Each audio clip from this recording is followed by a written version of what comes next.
Chapter 1. The Hidden Cost of Over-Explaining. You say no, then immediately explain why. You make a decision, then spend the next 5 minutes proving that it was reasonable.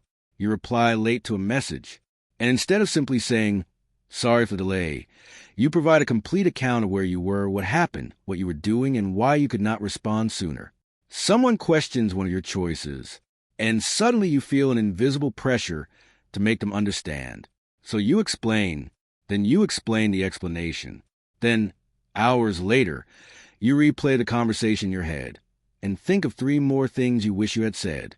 If this sounds familiar, you may believe that you simply like being clear, and sometimes that is true, but there's a difference between clarity and self-justification.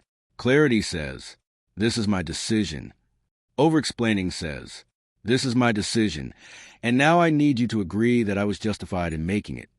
That difference is subtle, but it can change the way you move through the world, because excessive explanation is rarely just about words. It is often about permission. Somewhere beneath all those carefully chosen sentences may be a quiet question.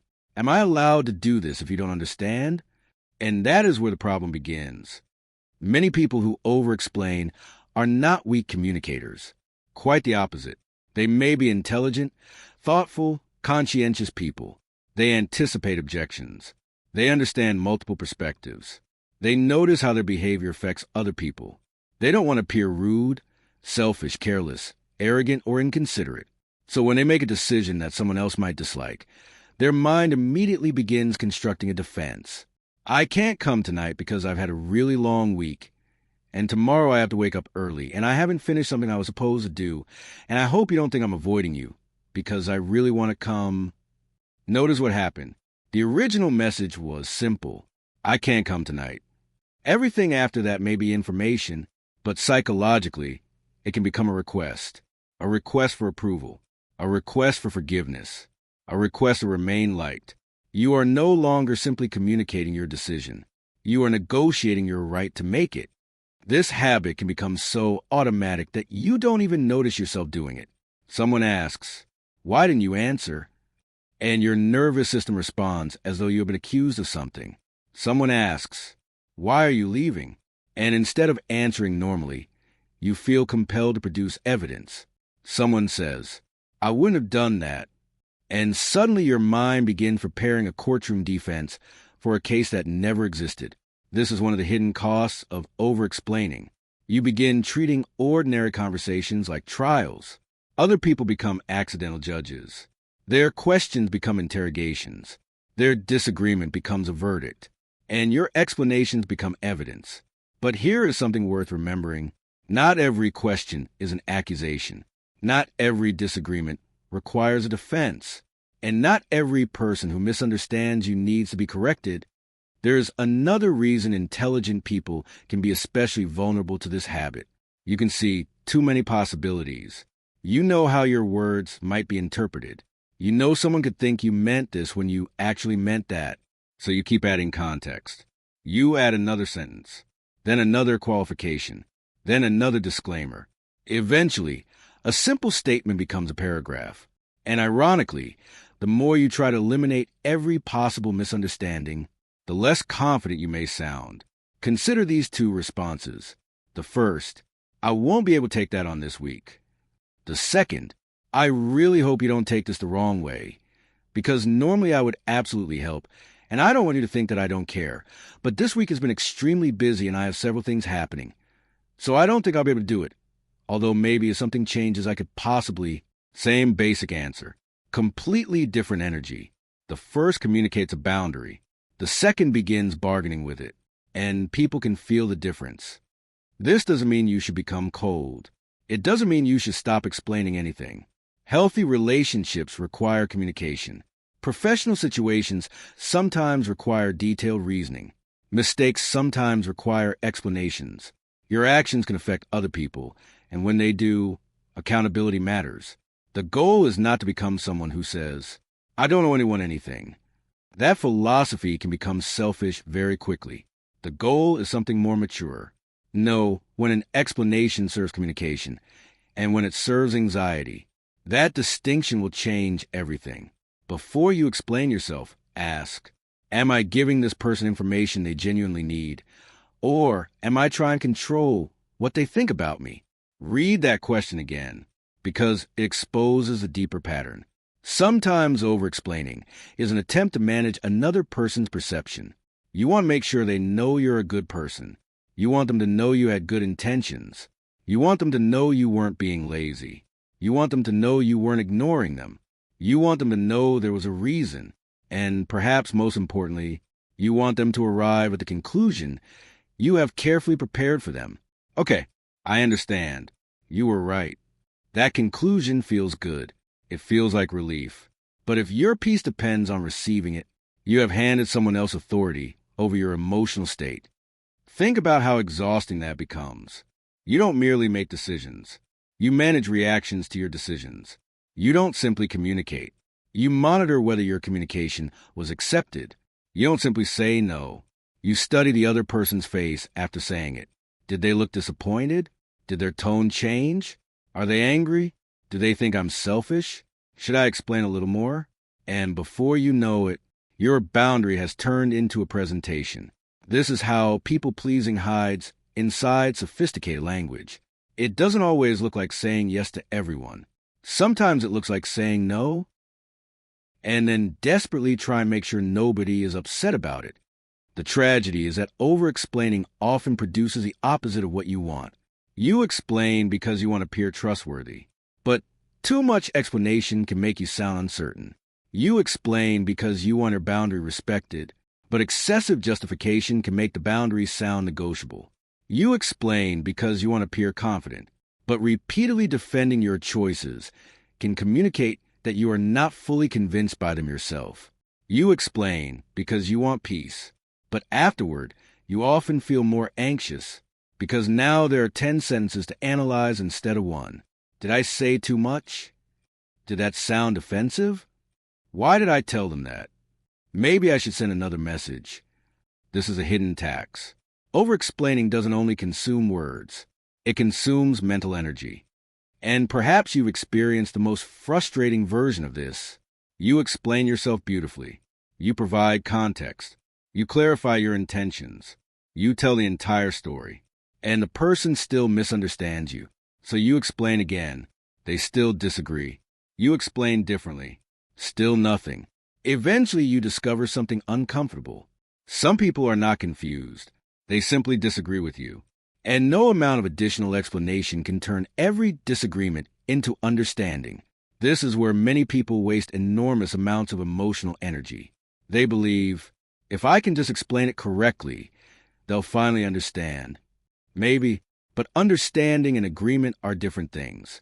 Someone can understand your decision perfectly and still dislike it. Someone can understand your boundary and still wish you didn't have it. Someone can understand your reasons and still judge you. And this is one of the most important freedoms you can develop, allowing another person to disagree without treating their disagreement as an emergency. Imagine someone invites you somewhere. You don't want to go. You say, "Thank you for inviting me, but I won't be able to make it." They ask, "Why?" Your old instinct might immediately search for a sufficiently respectable reason. Work, exhaustion, an appointment, a deadline, anything that sounds legitimate enough to earn permission. But what if you simply said, "I've got some things I need to take care of, but thank you for thinking of me," and stop?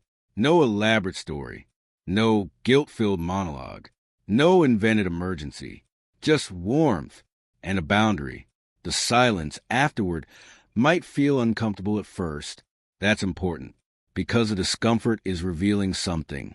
Perhaps the real habit isn't over-explaining. Perhaps the deeper habit is escaping the discomfort of not being approved of. And if that is true, then learning to explain yourself less is not merely a communication skill. It is emotional training. You are training yourself to survive the pause after saying no. You are training yourself to tolerate someone's disappointment.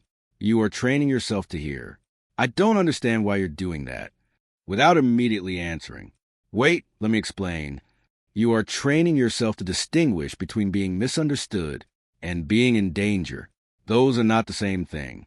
Yet, for someone who has spent years trying to keep everyone comfortable, they can feel remarkably similar. Watch confident communicators closely. Their power is rarely in complicated vocabulary. It is often in their willingness to stop. They answer the question, and stop. They state the boundary, and stop. They express the opinion, and stop. They don't rush into the silence to rescue themselves from it. There's tremendous authority in that, because every unnecessary sentence you remove forces you to trust the sentence that remains. I disagree. I can't commit to that. That doesn't work for me. I've changed my mind. No, thank you. I prefer something different. Notice how complete those sentences are. Your anxiety may insist that they require footnotes. They often don't. There is a powerful experiment you can begin today. For the next 24 hours, don't try to eliminate over-explaining completely. Simply catch yourself doing it. Notice the moment when useful information ends and justification begins. You might even ask yourself, if I already knew this person respected my decision, would I still be saying all of this? If the answer is no, you may not be explaining. You may be seeking reassurance. And there is no shame in recognizing that. Recognition is where change begins. Perhaps you learned years ago that having a reason made your choices safer.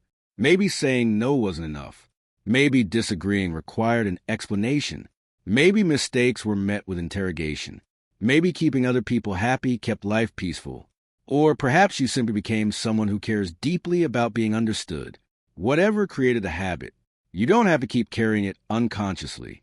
You can become warm without being apologetic, kind without being compliant, clear without being defensive, thoughtful without turning every decision into a dissertation.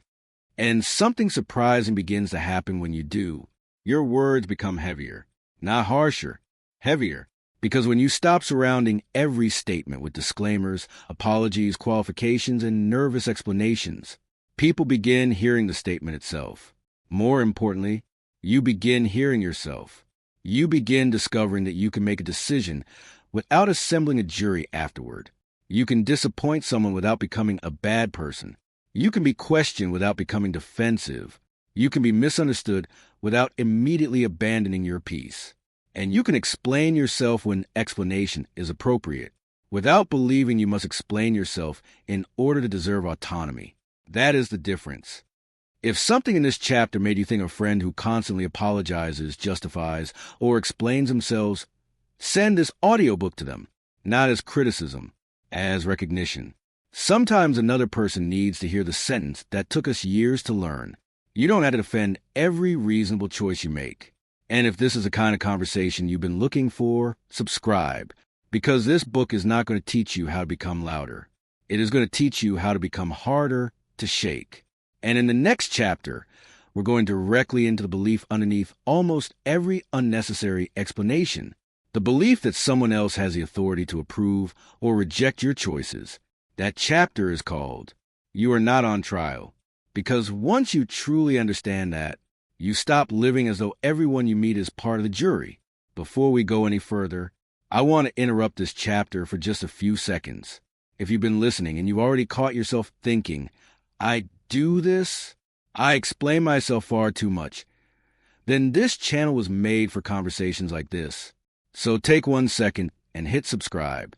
Not because I want another number on a screen, but because there's a very good chance that once this audiobook ends, life will get busy again. You'll close YouTube, move on with your day, and perhaps never find your way back to the ideas that could genuinely change how you communicate, think, and carry yourself. Subscribing makes sure we meet again. And I want to ask you for one more thing. Think of one person in your life who needs to hear this chapter. Someone who apologizes too much, explains every decision, worries constantly about what other people think, or struggles to say no without feeling guilty. Send this audiobook to them. One share costs you nothing, but the right message, heard at the right moment, can stay with someone for years. And when you subscribe, leave one simple word in the comments. Enough. Enough over-explaining. Enough asking for permission. Enough defending decisions that never needed a courtroom. If you're ready to become clearer, calmer, and more confident in the way you communicate, subscribe. Share this with one person. and comment enough. Now, back to the chapter, because the next part might explain exactly why you've been doing this in the first place. Chapter 2, You Are Not on Trial. There is a strange courtroom that exists entirely inside the mind. You make a decision, someone questions it, and suddenly the trial begins. You become the defendant, they become the judge, and your mind becomes a lawyer desperately trying to prove that you had a good enough reason. Why did you leave? Well, I was tired, and I had an early morning, and honestly I wasn't feeling very comfortable there, and I had already stayed longer than I planned. Why didn't you answer? I saw the message, but I was working, and then something came up, and I meant to respond later, but then I forgot. Why don't you want to do it? Well, it's not that I don't want to. Stop. Listen carefully to what just happened. Nobody arrested you. Nobody charged you with anything. Nobody appointed a jury. And yet, you began defending yourself as though your character were on trial. This is where we need to make one of the most important psychological shifts in this entire book. A question is not automatically an accusation. And even when someone is criticizing you, their opinion does not automatically become a verdict. Many people spend years unconsciously living as though every decision requires approval. They don't say, "This is what I've decided." They think, "This is what I've decided. But first, let me make sure everyone is comfortable with it." They don't ask themselves, "Is this right for me?" They ask, "Will everyone understand why I'm doing it?" And those are two very different ways to live. Because when your choices require universal approval, you don't really own your choices. You rent them, and the rent is paid in explanations. Think about the last time you made a decision that someone close to you didn't understand. Maybe you changed jobs, ended a relationship, declined an invitation, stopped talking to someone, changed your routine, spent money on something important to you, decided to study something unusual, moved somewhere new, started a project nobody around you believed in. Perhaps the decision itself felt clear until someone asked, "But why?" And suddenly, your certainty began collapsing. You started gathering evidence. You gave them reason number 1. They weren't convinced, so you offered reason number 2. Still skeptical. You introduced reason number 3. And something very interesting happened. Without realizing it, you accepted the premise that they were entitled to approve the decision. That's the trap. There is nothing wrong with explaining your choices to people who are genuinely affected by them. If you share finances with someone, your financial decisions may require discussion. If you work on a team, your professional decisions may require explanation. If your actions hurt someone, accountability matters. If you make a commitment, other people can reasonably expect communication. Maturity is not saying, "I can do whatever I want and nobody deserves an explanation." That isn't confidence. Sometimes that's just selfishness wearing confidence's clothes. But there is another extreme. Living as though every person who has an opinion about your life has earned a seat at the decision-making table. They haven't. This is something you need to learn. Someone can have an opinion about your decision without having authority over your decision. Read that slowly. Someone can dislike your boundary. They can think your career choice is strange. They can believe you should stay. They can think you should leave. They can prefer the old version of you. They can disagree with the way you spend your time. They can even be disappointed. And none of those reactions automatically create an obligation for you to defend yourself. Their feelings are information, not instructions. Imagine you tell someone, "I've decided not to attend." And they respond, "Seriously? Why?" There are 2 ways you might hear that question. The first is, "Please provide additional information." The second is, "Your decision is unacceptable unless you can justify it to me." People who chronically over-explain often hear the second version, even when the first was intended.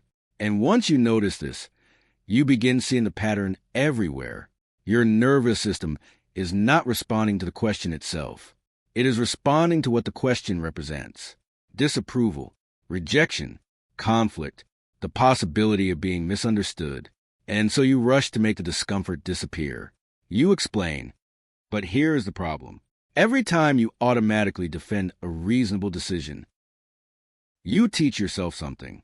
You teach yourself. My choices are not enough on their own. Every time you require someone else's understanding before you can feel peaceful, you teach yourself. Their interpretation matters more than my certainty. Every time you change a boundary because somebody reacts badly to it, you teach yourself. Their discomfort is more important than my limit. Do this for long enough, and eventually you stop trusting yourself. This is how self-trust disappears. Usually not dramatically. Quietly. One tiny surrender at a time. You know you're exhausted, but somebody wants you to come. So you go. You know you don't want to lend them money, but you're afraid of looking selfish. So you lend it. You know the conversation is disrespectful, but you don't want to seem sensitive. So you tolerate it. You know you need time alone, but you worry someone will think you're distant. So you remain available. You know you want something different for your life, but everyone around you thinks your current path is safer. So you stay. Then one day you wake up and wonder, why does my life feel like it belongs to everyone except me? Because somewhere along the way, other people's opinions became votes. This is where your transformation begins. Stop treating every opinion like a vote. People are allowed to think. You're allowed to choose. Those two things can exist simultaneously. Someone says, I think you're making a mistake. Instead of immediately saying, no, listen, you don't understand. Try. Maybe. But I've thought carefully about it. Someone says, I wouldn't do that. Try. I understand. That's it. Notice how powerful that response is. I understand. You aren't fighting them. You aren't surrendering. You aren't proving anything. You are simply acknowledging that another human being has a different perspective, and then you continue owning yours. This is one of the signs of emotional maturity that rarely gets discussed. You can understand someone without obeying them. You can understand why your parents worry and still choose differently. You can understand why your friend feels disappointed and still say no. You can understand why your partner wants something and still have a boundary. You can understand why someone disagrees with you without turning the conversation into a mission to change their mind. Understanding is not surrender. Empathy is not permission. And disagreement is not disrespect. The problem is that many of us confuse being understood with being safe. When everyone agrees with us, we relax. When somebody questions us, we become tense. But if you want genuine confidence, you must develop the ability to remain internally stable while someone externally disagrees. That is a different kind of strength. It is easy to feel confident when everyone says, absolutely. You're right. The real test comes when someone looks directly at you and says, I don't think you should do that. And something inside you can calmly answer, I hear you, without collapsing, without becoming aggressive, without producing a 20-minute presentation. This doesn't happen overnight. At first, shorter responses may feel rude. You may say, no, I won't be able to, and immediately feel the urge to add, because that word will almost jump out your mouth. Because, watch it. Sometimes you genuinely need what comes after it. But sometimes, because is where your boundary starts asking permission. Try stopping before it. No, I won't be able to. Pause. Let the sentence exist. Let the other person receive it. Let there be silence. You do not have to fill every silence with evidence. And here is where things become uncomfortable. Some people may not like the new version of you, not because you're doing anything wrong, but because they were accustomed to having access to your explanations. They were accustomed to asking, why? And receiving a full report. They were accustomed to pushing slightly and watching your boundary move. So when you begin answering calmly, something changes. No, I can't. Why? I've already made other plans. What plans? And here's where the old you might have opened the entire calendar, but the new you recognizes something. The conversation has moved from curiosity to negotiation. You don't have to follow it there. You can simply say, I've got something I need to take care of, and stop. Not everyone needs every detail. This may sound obvious, but think about how often we violate it. A colleague asks something personal. We answer because we don't know how not to. A relative asks about money. We explain because silence feels suspicious. Someone asks about our relationship. We provide details because saying, "I'd rather keep that private," feels uncomfortable. Someone asks why we're changing. We give them access to thoughts we haven't even fully processed ourselves. And afterward, we regret it. Privacy is not dishonesty. You can be a sincere person without being completely accessible. You are allowed to decide which parts of your life require explanation, which parts require discussion, and which parts belong to you. There's a sentence I want you to remember. Access to you does not automatically mean authority over you. Someone may love you deeply and still be wrong about what you should do. Someone may have known you for 20 years and still not understand who you are becoming. Someone may genuinely want the best for you while recommending a life you don't want. Love does not make another person omniscient, and respect does not require obedience. Sometimes the hardest people to stop explaining yourself to are the people you love, because you don't want distance. You don't want conflict. You don't want them to think you've changed. But perhaps you have changed. Perhaps you're becoming someone who listens to advice without automatically following it. Someone who considers opinions without being controlled by them. Someone who can say, "I appreciate your concern," and still continue walking. There is a powerful question you can begin asking whenever you feel yourself entering defense mode. Who am I trying to convince right now? The other person or myself? Because sometimes the reason we explain excessively is that we haven't fully owned the decision ourselves. We're hoping that by convincing them, we will convince ourselves. And when that's happening, the solution isn't necessarily to speak less. The solution is to become clearer. Go away, think, ask yourself, what do I actually want? What are the consequences? What am I responsible for? Who will genuinely be affected? What advice deserves consideration?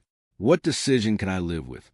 Then decide, because a decision made thoughtfully does not need to become a public referendum. A quick interruption. Before we continue, if these first 2 chapters have already made you recognize something about yourself, do one thing for me right now. Subscribe. Not because subscribing magically changes anything, but because recognizing a pattern is useless if you return to the same unconscious habits tomorrow. This channel is built around conversations like this, the uncomfortable ideas that make you examine how you think, communicate, set boundaries, build confidence, and carry yourself around other people. So if that's the person you're trying to become, subscribe and stay with us. And I want you to do something even more meaningful. Think of the person who came into your mind while you were listening. You probably already know who it is. The friend who explains everything. The person who struggles to say no. The person who constantly worries about disappointing everyone. Send them this audiobook. Don't send it with a lecture. Just say, "I heard this and thought you might appreciate it." Sometimes one shared idea arrives in someone's life at exactly the right time. And if someone sent you this audiobook, maybe that's worth thinking about too. Now, let's continue. There's one final distinction you need to understand. Owning your choices does not mean refusing feedback. In fact, secure people can often hear criticism better than insecure people. Why? Because criticism doesn't automatically threaten their identity. They can ask, "Is there something useful here?" If yes, they take it. If no, they leave it. That is very different from becoming defensive. You don't need to reject every opinion to prove you're independent. You need to learn how to evaluate opinions. Ask, does this person understand the situation? Will they experience the consequences of this decision? Have they demonstrated wisdom in this area? Are they trying to help me or control me? Are they giving me information I haven't considered? Or are they simply uncomfortable because my choice differs from theirs? Those questions matter, because not every opinion deserves equal weight. If you're considering a major medical decision, qualified medical expertise matters more than a stranger's comment.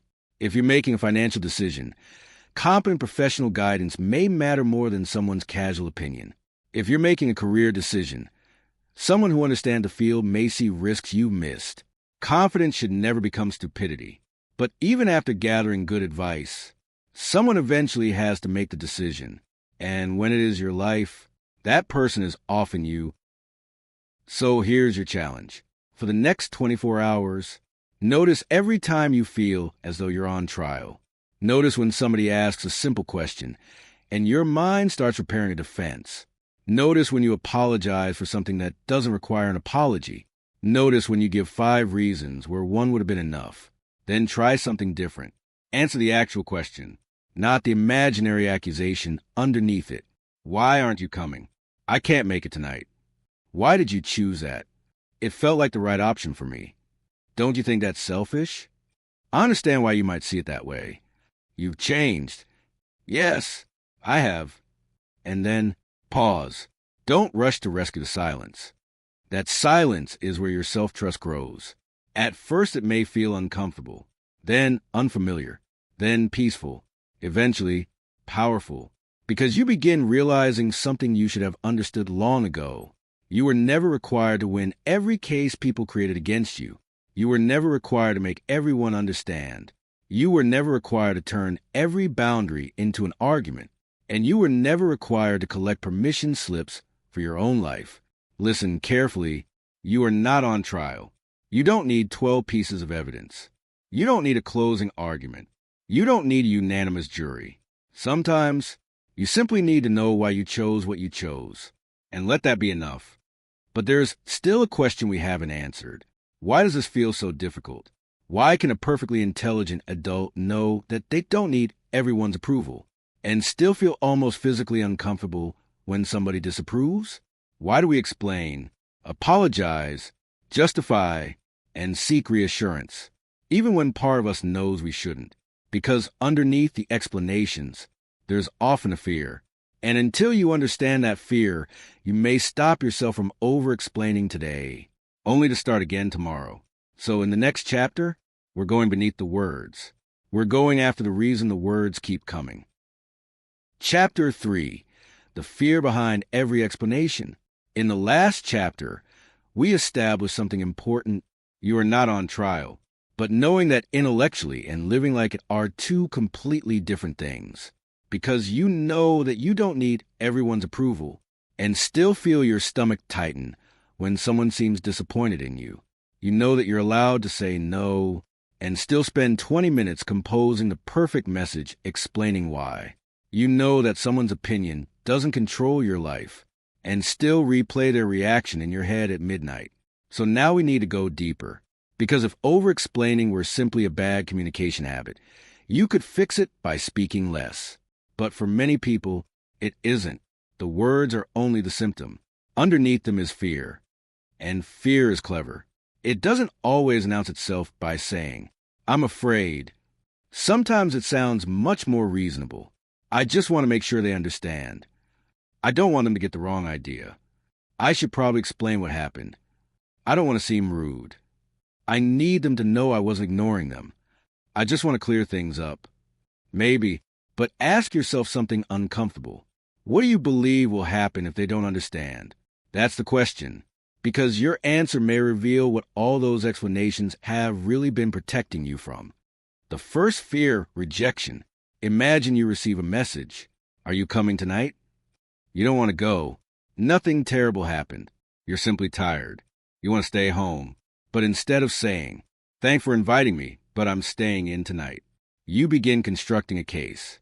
I've had such a long day, and tomorrow I need to wake up really early, and I barely slept this week, and I still have some things I need to finish. Why?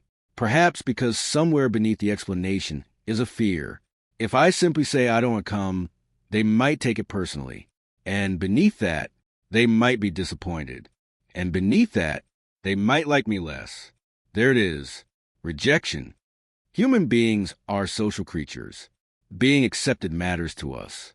So there's nothing strange about wanting people to like you. The problem begins when being liked becomes more important than being honest. Then you start editing yourself. You laugh when you don't find something funny. You agree when you disagree. You say yes when you want to say no. You remain available when you're exhausted. And when you finally choose yourself, you wrap the decision in so many explanations that nobody can possibly accuse you of being selfish. You aren't merely saying, no. You're saying, please don't reject me because I said no. That is what many explanations secretly mean. And this creates a dangerous bargain. You begin purchasing acceptance with self-abandonment. A little here, a little there, nothing dramatic, until eventually you become extraordinarily good at being the person everyone else is comfortable with and increasingly unfamiliar with the person underneath. Here is something worth remembering. If maintaining a relationship requires you to never disappoint the other person, you are not experiencing acceptance. You are performing for it. Healthy relationships contain disappointment. Friends disappoint each other. Partners disagree.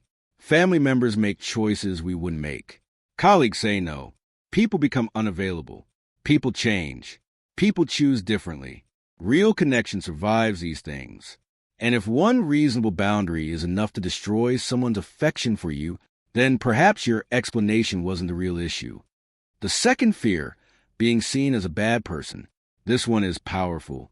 Many over-explainers have built their identity around being helpful, reliable, kind, easygoing, understanding, available, the person who doesn't cause problems. These can be beautiful qualities, but they become dangerous when they turn into a prison. Because what happens when the helpful person doesn't want to help? What happens when the reliable person needs rest? What happens when the easygoing person finally says, "Actually, I'm not okay with that"? Suddenly, you aren't only setting a boundary, you feel as though you're threatening your identity. So you explain, "I would normally do it, but please don't think I'm being difficult. I really hate saying no. I hope you know I care." Listen carefully. You are trying to preserve your image while exercising your boundary. You want a freedom to say no without anybody temporarily thinking you're selfish. But you cannot always have both. Sometimes doing what is healthy for you will disappoint someone. Sometimes protecting your time will inconvenience someone. Sometimes disagreeing will make you less agreeable. Sometimes saying no will cause someone to call you difficult.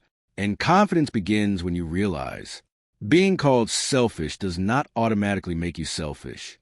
Someone else's description of you is not automatically your identity. You need enough internal stability to ask, is there truth in what they're saying?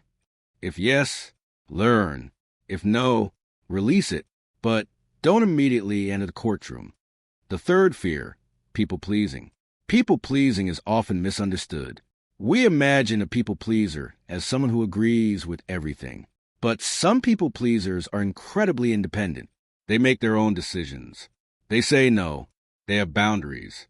And then they spend 15 minutes making sure everyone is okay with those boundaries. That's still people-pleasing. Because people-pleasing is not only about what you do. It's also about how responsible you feel for everyone else's emotional response to what you do. Someone is disappointed. You immediately want to fix it. Someone becomes quiet. You wonder what you did wrong. Someone's tone changes.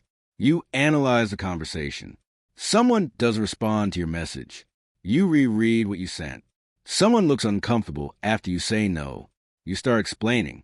Your attention leaves your own internal world and begins scanning theirs. Are we okay? Are you angry? Do you still like me? Did I upset you? Should I say something else? That is exhausting, because now you are not responsible only for your behavior. You have appointed yourself manager of everybody's emotions. But you cannot control how every person experiences you. You can be respectful, and someone can still feel offended. You can communicate clearly, and someone can still misunderstand. You can act with good intentions, and someone can still dislike your decision. You can apologize sincerely, and someone can still remain angry. Your responsibility is your behavior. Your responsibility is honesty. Your responsibility is accountability when you genuinely cause harm. But another person's entire emotional universe, that was never yours to manage. Here's a sentence that may feel uncomfortable. You are allowed to disappoint people, not deliberately, not carelessly, not cruelly, but inevitably, because the alternative is impossible. If you never disappoint anyone, you will eventually disappoint yourself. The fourth fear, perfectionism. Perfectionism doesn't only show up in work. It shows up in communication. You want the perfect sentence, the perfect explanation, the perfect message, the perfect tone. You want to communicate your decision in a way that leaves absolutely no room for misunderstanding. So you rewrite the message, then rewrite it again. You remove one sentence, add another, change can't to won't, then worry that won't sound harsh. Change it back. Add an emoji. Remove the emoji because now it looks unserious. Send the message, then stare at the screen. If you've ever done this, you know how ridiculous it can become, but underneath it is something serious. You are attempting to control interpretation. You believe that somewhere there exists a perfect combination of words that guarantees the other person will understand exactly what you mean, feel exactly how you want them to feel, and respond exactly how you hope they'll respond. There isn't. Communication doesn't work that way. You control what you say. You can influence how you say it. But once your words leave you, they enter another person's mind. And that mind contains their history, their insecurities, their expectations, their mood, their assumptions, their experiences with you, their experiences with people who remind them of you. You cannot edit all of that. This is why perfectionism feeds over-explaining. You keep adding words because you believe one more sentence will finally remove all possibility of misinterpretation. But sometimes, more words create more possibilities for misinterpretation. Confidence says, I've communicated this clearly enough. Perfectionism says, keep talking until there is zero chance anyone could misunderstand. The second goal is impossible. The fifth fear, being misunderstood. This may be the deepest one, because being misunderstood hurts, especially when you know your intentions were good. Someone believes you were ignoring them, but you were overwhelmed. Someone thinks you are arrogant, but you're simply quiet. Someone thinks you're selfish, but you're finally establishing boundaries. Someone thinks you've changed, and perhaps you have. Everything inside you wants to correct the story. No, that's not what happened. That's not what I meant. You don't understand. Let me explain. And sometimes you should. Misunderstandings can damage relationships. Clarification matters. But there comes a point when clarification becomes desperation. You explain once. They don't accept it. You explain differently. They still don't accept it. You provide more context. They continue believing their version. And now you have a choice. Keep fighting for control over their perception or accept something extraordinarily difficult. Some people will misunderstand you even after you explain yourself correctly. You need to become strong enough to survive that, because otherwise, anyone who misunderstands you can control you simply by refusing to understand. Think about that. If someone can keep you explaining indefinitely by saying, I still don't get it, then they control when the conversation ends. But you can end it. I've explained my perspective as clearly as I can. That's a complete sentence. I understand that we see this differently. Complete. I don't think repeating myself will help. Complete. We may have to disagree. Complete. This is not arrogance. It is recognizing when communication has reached its limit. You don't need to explain the same truth 20 different ways to someone committed to interpreting you differently. The 3-second gap. Here is a practice I want you to start using. Before giving an explanation, wait 3 seconds. That's it. 3 seconds. Someone asks, why are you saying no? Don't immediately answer. 1, 2, 3. Then ask yourself, does this person need an explanation or do I need their approval? That question can save you hundreds of unnecessary words. If explanation is genuinely appropriate, explain clearly, respectfully, once. But if you're about to explain because silence feels uncomfortable, stay with the discomfort. If you're explaining because you're afraid they'll think you're selfish, stay with it. If you're explaining because you need them to say, oh, okay, now I understand, notice that need. Don't automatically obey it. At first, this will feel unnatural. Your brain may scream, say something, clarify, fix this. They're going to misunderstand. They're going to think you're rude. Explain. But wait, let the moment breathe. This is how you begin separating communication from fear. And there's another question that can change everything. What am I afraid this person will think about me? Ask it when you notice yourself over-explaining. Maybe the answer is that I'm selfish, that I'm lazy, that I don't care, that I'm incompetent, that I'm rude, that I'm difficult, that I've changed. Good. Now you have found the real conversation. Because perhaps the person in front of you isn't the one you need to convince. Perhaps you need to become secure enough within yourself that another person's temporary misunderstanding doesn't destroy your identity. If someone thinks you're selfish, does that automatically make you selfish? No. If someone thinks you're incompetent, does that erase your competence? No. If someone thinks you're rude because you establish a respectful boundary, does their interpretation transform the boundary into cruelty? No. Then why are you treating their perception like reality? This is where confidence becomes quieter. Real confidence isn't constantly announcing, "I don't care what anyone thinks." Most humans care. Real confidence is, "I care what people think, but I don't automatically become what they think." That is much stronger. You can hear criticism without absorbing it. You can receive feedback without surrendering your identity. You can disappoint someone without becoming a disappointment. You can be misunderstood without becoming desperate. And perhaps most importantly, you can let people experience their feelings. This is difficult for people pleasers. Someone becomes disappointed when you say no. Your instinct says, fix it.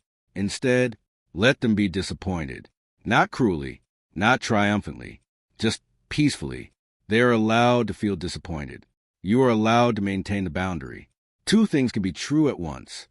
Your friend can wish you came, and you can stay home.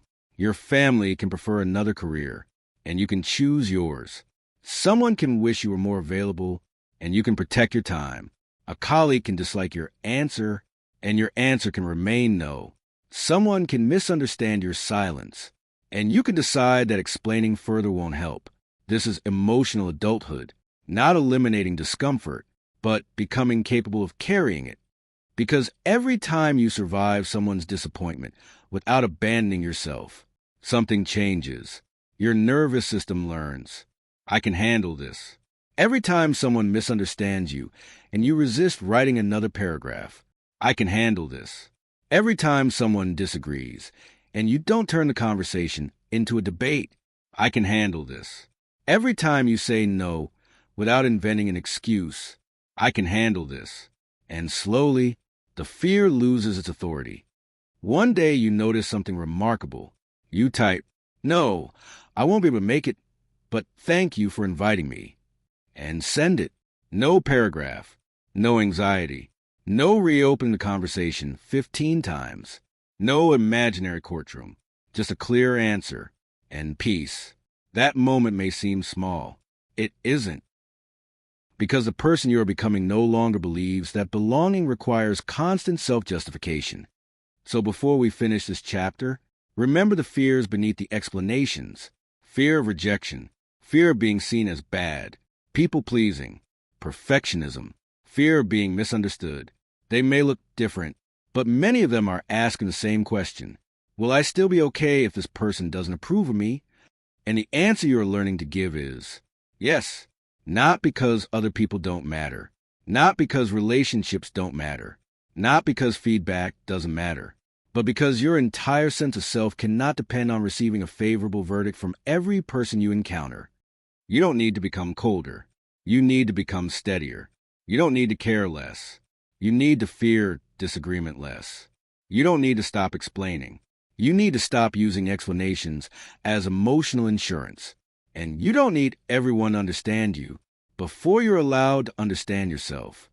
Now we have identified what lies beneath the words. But something is still missing, because when you stop explaining, there will be silence. And if you spent years filling every uncomfortable pause with apologies, qualifications, and justifications, that silence can feel terrifying. Most people rush to fill it. Powerful communicators don't. They know something about silence that most people never learn. They know that sometimes the strongest thing you can say after you've made yourself clear is absolutely nothing. And that's where we're going next. Chapter 4. Silence is a form of power. There is a moment that happens after you say something difficult. You state your boundary. You give your answer. You express your opinion. And then Silence. For someone who over-explains, that silence can feel unbearable. Your mind immediately begins producing additional sentences. Maybe I sounded rude. Maybe they misunderstood. Maybe I should explain what I meant. Maybe I should soften it. Maybe I should say something else. And so you speak again. Then again, until the clear statement you made 30 seconds ago is buried beneath qualifications, apologies, and unnecessary explanations. But emotionally strong communicators understand something that anxious communicators often struggle to accept. A sentence does not become more valid because you keep talking after it. Sometimes, the most powerful thing you can do after making yourself clear is stop. The philosopher Ludwig Wittgenstein ended his Tractatus Logico-Philosophicus with one of philosophy's most famous lines, "Whereof one cannot speak, thereof one must be silent."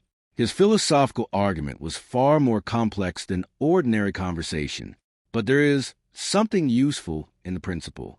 Human beings often assume that words can solve everything, that if we explain enough, clarify enough, argue intelligently enough, eventually every disagreement will dissolve. It won't. There are conversations where another sentence helps, and there are conversations where another sentence merely repeats the previous 10. Wisdom is learning the difference. Think about the last argument you had. There was probably a moment when everything important had already been said, but the conversation continued. You repeated your point differently.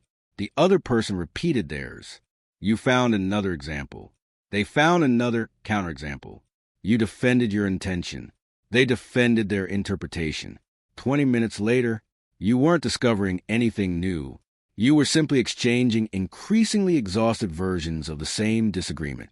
What would have happened if one person had calmly said, "I think we both explain our positions. Let's leave it here," and stopped? That is not weakness. Sometimes that is discipline. The Stoic philosopher Epictetus wrote, "We have 2 ears and 1 mouth, so that we can listen twice as much as we speak." Whether you're dealing with disagreement, negotiation, friendship, leadership, or conflict, there's extraordinary value in becoming comfortable with not immediately responding, because the pause gives you something impulsive speech takes away. Choice. Someone criticizes you. Pause. Someone challenges you. Pause. Someone asks an intrusive question. Pause.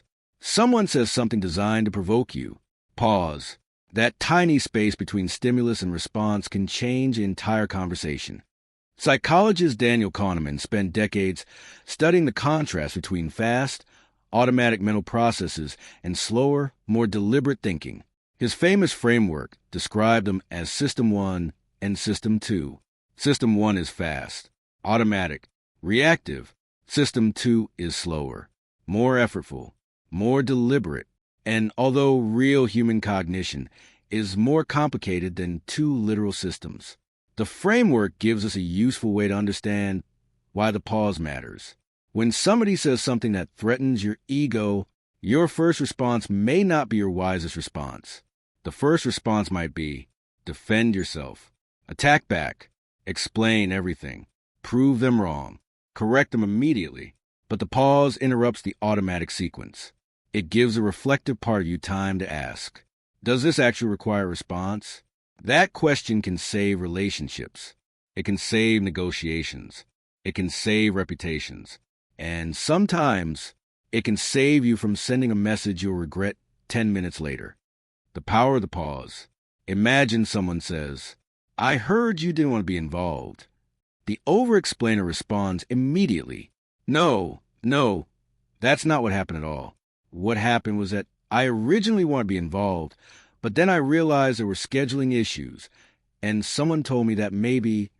The emotionally grounded person pauses, then says, "That's not quite what happened." Pause. The other person asks, "What happened?" Now you explain. Notice the difference. In the second conversation, you didn't dump information into the room because you were frightened of being misunderstood. You allowed the other person to request clarification. This changes communication completely. Instead of answering 10 questions nobody asked, you answer the one that was actually asked. Silence also gives the other person room to reveal themselves. This is extraordinarily important. When you immediately fill every conversational gap, you lose information. Ask someone a difficult question, then wait. People often become uncomfortable with silence and continue speaking. They elaborate, they clarify, they reveal what they actually mean. But if you rescue them from every pause, you may never hear what would have come next. This is why silence can be powerful in negotiation. Suppose someone makes you an offer. Your instinct may be to respond immediately. Instead, pause, look at the information, think.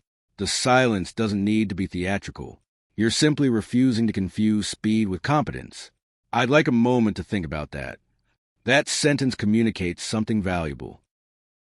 I do not need to be rushed into a response. The same principle applies to conflict. Someone says, "You always do this." Your instinct wants to defend your entire history. I don't always do this. Remember 3 months ago when... Pause. Ask, what specifically are you referring to? Now, something important has happened. You have moved from defending your identity to examining the actual issue.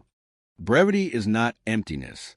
The mathematician and philosopher Blaise Pascal famously apologized in a letter for its length, explaining that he had not had enough time to make it shorter. That idea contains profound truth about communication. Brevity often requires more thought than verbosity. Anyone can unload every thought in their mind.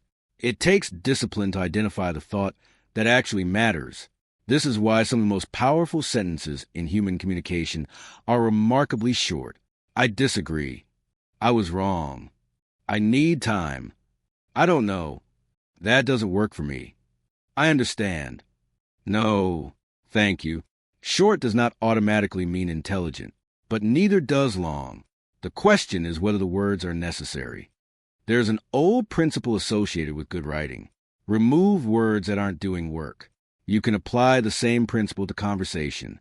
Before you send that paragraph, read it again. Ask, what am I actually trying to communicate? Maybe your paragraph says, "I'm really sorry, and I hope you don't misunderstand because I definitely wanted to help, but I've had a lot going on recently, and I don't know whether I'll have enough time, and I don't want to promise something I can't deliver." But perhaps the actual message is, "I don't have a capacity to take this on right now." That's clearer, more respectful, and probably more useful to the person receiving it. Calm presence changes the meaning of words. Now, we need to talk about something beyond vocabulary. Presence, because communication is not merely the transfer of sentences. Human beings pay attention to tone, timing, facial expression, posture, pace, volume, hesitation, confidence. A person can say, "No problem," and communicate 10 completely different things depending on how they say it. This means reducing over-explanation isn't simply about cutting words. It's about becoming comfortable enough with your message that you don't need to hide behind them. Try saying, "No, thank you," and then stopping. Not angrily, not nervously, not apologetically. Calmly, "No, thank you." That is very different from, "No, thank you, I'm so sorry. I normally would. It's just that today has been crazy, and maybe another time, and please don't think." The second answer is longer, but the first often communicates greater certainty. Aristotle wrote extensively about persuasion and identified 3 elements that remain influential today: logos, the reasoning of the argument; pathos, the emotional dimension; ethos, the perceived character and credibility of the speaker. People do not evaluate only what you say. They evaluate the person saying it. And one thing that often strengthens ethos is congruence. Your words say, "This is my decision." Your voice says, "This is my decision." Your posture says, "This is my decision." Your behavior afterward says, "This is my decision." Everything aligns. Compare that with someone whose words say, "This is my decision," while everything else communicates, "Please tell me I'm allowed to make it." People sense a difference. You don't have to answer immediately. Modern communication has created a strange expectation. Someone sends a message, and we feel pressure to respond. Someone asks a question, and we feel pressure to know. Someone challenges us, and we feel pressure to answer immediately. But one of the most intelligent sentences available to you is, Let me think about that. Another is, I don't know. Socrates became famous partly because of his relentless examination of what people claim to know.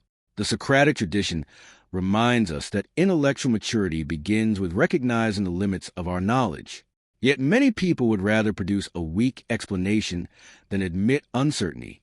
They improvise, they speculate, they talk, because silence feels like ignorance.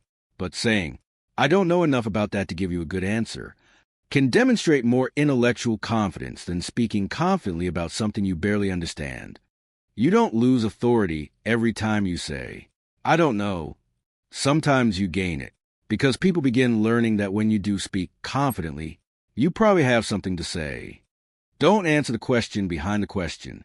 This is particularly important for over-explainers. Someone asks, Are you going out? You hear, explain where you're going, why you're going, who you're meeting, and when you'll return. But the question was, Are you going out? Yes. That's an answer. Someone asks, Did you decline the invitation? Yes. Why? I wasn't available. Done. You don't have to anticipate every follow-up question. Let conversations unfold naturally. Answer what was actually asked. Then stop. If more information is genuinely required, the other person can ask. This simple practice dramatically reduces over-explaining. Answer the question that was asked, not the interrogation your anxiety invented. Silence can reveal manipulation. There's another reason silence matters. It exposes pressure. Imagine someone asks you for something. You say, No, I can't do that. They respond, Why not? You explain. They attack the explanation. So you provide another reason. They attack that reason too. Now you're arguing. But watch what happens when you remove the explanation. No, I can't do that. Why? It's not something I'm able to do. But why? I've already given you my answer. Now the structure of the interaction becomes visible. The problem was never that your explanation wasn't good enough. The problem was that the other person didn't like your answer. More explanation would not have solved that. It would simply have provided more material to negotiate against. This is especially important with people who treat every reason as an obstacle to overcome. You say, I can't come because I'm working. They say, Come afterward. You say, I'll be tired. They say, You can sleep later. You say, I have something tomorrow. They say, It won't take long. Every explanation becomes another problem for them to solve. Eventually you realize you didn't need a stronger excuse. You needed a boundary. I won't be coming. But silence can also become a weapon. Now we need an important distinction. Not all silence is powerful. Some silence is immature. Some silence is punishment. Psychologist John Gottman's research on relationships famously identified stonewalling as one of the destructive communication patterns associated with relationship distress. Stonewalling occurs when someone withdraws from interaction and effectively shuts the other person out. That is not what we're learning here. There's a difference between choosing not to over-explain and refusing to communicate. There's a difference between, I need 20 minutes to calm down before we continue this conversation, and disappearing to punish someone. There's a difference between, I've explained my position, and I don't think repeating it will help, and ignoring someone to make them suffer. One is emotional regulation. The other can become emotional manipulation. Powerful silence is not hostile. It is not theatrical. It is not designed to make someone anxious. It does not say, I'm going to ignore you until you break. It says, I don't need to fill this space unnecessarily. That's a crucial distinction. Silence is not always the answer. There are moments when you absolutely should speak. When someone needs important information, when your behavior has affected another person, when you have made a mistake, when silence would create unnecessary confusion, when a relationship deserves an honest conversation, when injustice requires a voice, when someone genuinely needs clarification. Silence should never become an excuse for cowardice. Martin Luther King Jr. warned repeatedly about the moral consequences of remaining silent in the face of injustice. So the lesson isn't, speak less in every situation. It is, speak intentionally. Know why you are talking. Know why you are silent. Do not confuse fear with wisdom in either direction. The 5-second practice. Here is something you can begin practicing immediately. When someone asks you a question that triggers defensiveness, wait, not dramatically. Just breathe. 1, 2, 3, 4, 5. Then ask yourself, what is the shortest, honest answer I can give? Not the shortest, rude answer. The shortest, honest answer. Someone asks, why didn't you come? I needed some time to myself. Pause. Someone says, you seem different. I think I am. Pause. Someone asks, why don't you want to discuss that? I'd rather keep it private. Pause. Someone says, I don't agree with your decision. I understand. Pause. Someone criticizes something you genuinely got wrong. You're right. I should have handled that differently. Pause. Notice the pattern. You are not avoiding communication. You are removing unnecessary defense. And here's something interesting. Once you become comfortable with pauses, you begin listening differently. Instead of waiting for your turn to speak, you hear. Instead of constructing your defense while someone is talking, you process what they're saying. Instead of searching for the sentence that will make you look intelligent, you become curious. This is where silence stops being merely a communication technique. It becomes a form of attention. The philosopher Simone Weil wrote, attention is the rarest and purest form of generosity. Think about that the next time someone speaks to you. Perhaps the most generous thing you can give them isn't your immediate opinion. Perhaps it is 10 seconds in which you genuinely listen. No rehearsing. No correcting. No preparing your response. Just attention. And perhaps this is the deeper reason quiet confidence feels so different. The confident person isn't necessarily thinking, I need everyone to see how powerful I am. They simply aren't terrified of the empty space. They don't need to dominate it. They don't need to perform inside it. They don't need to prove themselves through it. They can listen, think, respond, and stop. There's enormous freedom in realizing that not every statement deserves your reaction. Not every criticism deserves your defense. Not every insult deserves your counterattack. Not every misunderstanding deserves another paragraph. Not every question deserves access to your private life. Not every silence needs to be filled. And not every person deserves unlimited opportunities to debate your boundaries. Marcus Aurelius wrote, you always own the option of having no opinion. That idea is almost revolutionary in an age where everyone is expected to react to everything. You don't need a position on every controversy. You don't need to enter every argument. You don't need to correct every stranger. You don't need to prove every point. You don't need to win every conversation. Sometimes you can simply continue with your day. Think about how much energy that could return to you. The hours spent replaying arguments. The paragraphs written and deleted. The imaginary conversations in the shower. The mental speeches explaining why you were right. The desperate attempts to make someone finally understand. What if you reclaimed some of that energy? What if you decided, I've said what needed to be said, and allowed the conversation to end? This is not about becoming mysterious.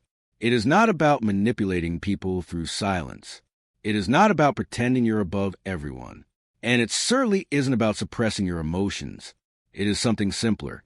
You are learning that your words do not become stronger merely because there are more of them. Sometimes one sentence is enough. Sometimes 3 words are enough. Sometimes, I was wrong. Sometimes, no, thank you. Sometimes, I don't know. Sometimes, I disagree. Sometimes, I understand. And sometimes, nothing. So the next time you feel the urge to explain yourself excessively, notice what happens immediately after your first clear sentence. Your anxiety may whisper, keep going, explain more, make them understand. Don't let them think badly of you. Fill the silence. Instead, breathe. Let the sentence stand. Let the other person think. Let yourself feel the discomfort. And discover that nothing terrible happens simply because you stop talking. You may even discover something else. When you stop using 10 sentences where 2 would do, people listen differently when you speak. When you stop reacting instantly, Your responses become more deliberate. When you stop arguing with every misunderstanding, your peace becomes less dependent on other people's interpretations. When you stop filling silence because you're afraid of it, silence stops controlling you. That is where its power comes from. Not because silence dominates other people, but because you are no longer dominated by the need to fill it. And now we arrive at the next challenge. Because saying less is relatively easy when the conversation is casual, it becomes much harder when someone wants something from you. Your time, your energy, your attention, your agreement, your availability, and especially when you need to say one of the shortest and most difficult words in the English language. No, for many people, saying no isn't the hardest part. The hardest part is resisting the 5-minute explanation that comes afterward. So in the next chapter, we're going to learn how to set boundaries without turning them into courtroom arguments, how to decline, how to change your mind, how to protect your time, how to leave, how to say no respectfully without writing an essay explaining why you're allowed to. Chapter 5. Boundaries need no justification. There's a word you probably learned before you could read. 2 letters, 1 syllable. No, as a child, you probably use it without difficulty. No, you didn't prepare supporting evidence. You didn't write a paragraph. You didn't consult 3 friends beforehand. You didn't say, no, but please understand that this decision doesn't reflect how much I value our relationship. You simply said it. Then something happened. You grew up, and somewhere along the way, no became complicated. Now, someone asks you for something you don't want to do, and instead of saying no, you search for an acceptable excuse. Someone invites you somewhere, and you check your calendar, hoping you're already busy, because somehow, I already have plans, feels more legitimate than, I don't want to go. Someone asks for your time, and you give it even though you're exhausted. Someone asks you a personal question, and you answer even though you'd rather not. Someone wants another chance, another favor, another hour, another explanation, and you feel guilty for withholding something that belongs to you. Your time, your energy, your attention, your privacy, your presence, your life. This chapter is about boundaries, but not the version of boundaries that has become fashionable online. Not cut everyone off. Not you don't owe anybody anything. Not protect your peace, used as an excuse to avoid every uncomfortable conversation. Real boundaries are more intelligent than that. They allow closeness without self-erasure, generosity without resentment, love without ownership, compassion without unlimited access, and perhaps most importantly, they allow you to say no without turning your no into a legal defense. What a boundary actually is. A boundary is not a punishment. It is not revenge. It is not an attempt to control another person. It is information about what you will participate in. That distinction matters. You are not allowed to talk to your friends anymore. That's control. If you insult me during an argument, I'm going to end the conversation, and we can continue when we're both calmer. That's a boundary. You have to stop going out. Control. I don't want to remain in a relationship where this particular behavior continues. Boundary. You need to answer me immediately. Control. I won't always be available to respond immediately. Boundary. A boundary governs your participation. Control attempts to govern somebody else's. The psychiatrist Murray Bowen developed influential ideas about differentiation of self within family systems. At its heart is an important capacity to remain connected to other people without losing your ability to think, choose, and function as an individual. That is what healthy boundaries make possible. You don't need to become emotionally detached from everyone. You need to remain yourself while being connected to them. Because closeness without boundaries eventually becomes resentment. You keep saying yes, yes, yes, yes. Then one day, you explode, and the other person is confused. Why didn't you tell me? That's the uncomfortable question. Why didn't you? Maybe because you wanted them to notice. You wanted them to realize you were exhausted. You wanted them to understand they were asking too much. You wanted them to read your face, your tone, your silence, your increasingly irritated replies. but they didn't. And now you're angry at them for violating a boundary you never clearly communicated. People cannot consistently respect boundaries they do not know exist. This is where communication matters. Sometimes you need to say, I can't keep doing this. I need more notice. I don't lend money. Please don't speak to me like that. I can't take responsibility for this. I need some time alone. I'd rather not discuss that. I won't be available this weekend. Those sentences may feel uncomfortable, but discomfort is not evidence that you're doing something wrong. The guilt after no, for many people, saying no isn't actually the hardest part. The hardest part comes 5 seconds later. Guilt. You say, I won't be able to help this weekend. Then your mind starts. That sounded selfish. They're probably disappointed. They've helped me before. Maybe I should reconsider. Maybe I could squeeze it in. Maybe I should send another message. And suddenly, you begin negotiating against yourself. This is important. Feeling guilty does not necessarily mean you are guilty. Guilt can be morally useful. If you betray someone, hurt someone, break an important promise, behave dishonestly, guilt may be telling you something worth hearing. But guilt can also appear simply because you violated an old pattern. If you spent years saying yes, no can feel wrong even when it is completely reasonable. If you spent years making yourself available, rest can feel selfish. If you spent years explaining everything, privacy can feel dishonest. If you spent years managing everyone's emotions, allowing someone to be disappointed can feel cruel. The feeling is real, but the interpretation may be wrong. Psychologist Albert Ellis, one of the major figures behind cognitive behavioral approaches, emphasized that our emotional responses are shaped not simply by events, but by the beliefs we hold about those events. Consider, you say no. That's the event. Then comes the belief. A good person wouldn't disappoint them. And then comes guilt. So perhaps the real work isn't merely becoming better at saying no. Perhaps you need to challenge the belief underneath it. Is a good person required to say yes every time? Of course not. Can a loving person be unavailable? Yes. Can a generous person protect their resources? Yes. Can a reliable person occasionally decline? Yes. Can someone love you and still tell you no? Absolutely. Then perhaps no is not the moral failure you've been treating it as. Stop giving reasons that invite negotiation. Here's one of the most practical lessons in this entire book. When you give people a reason for your boundary, some people hear the reason as a problem to solve. I can't come because I don't have transportation. I'll pick you up. Now what? I need to work tomorrow. You can leave early. I don't have enough money. I'll pay. I'm tired. You can rest tomorrow. Notice what happened. You thought you were explaining your no. They thought you were presenting obstacles. So they removed the obstacles. Now you're trapped because the truth may have been much simpler. You don't want to go. You don't need to lie. You don't need to invent a headache. You don't need a fictional appointment.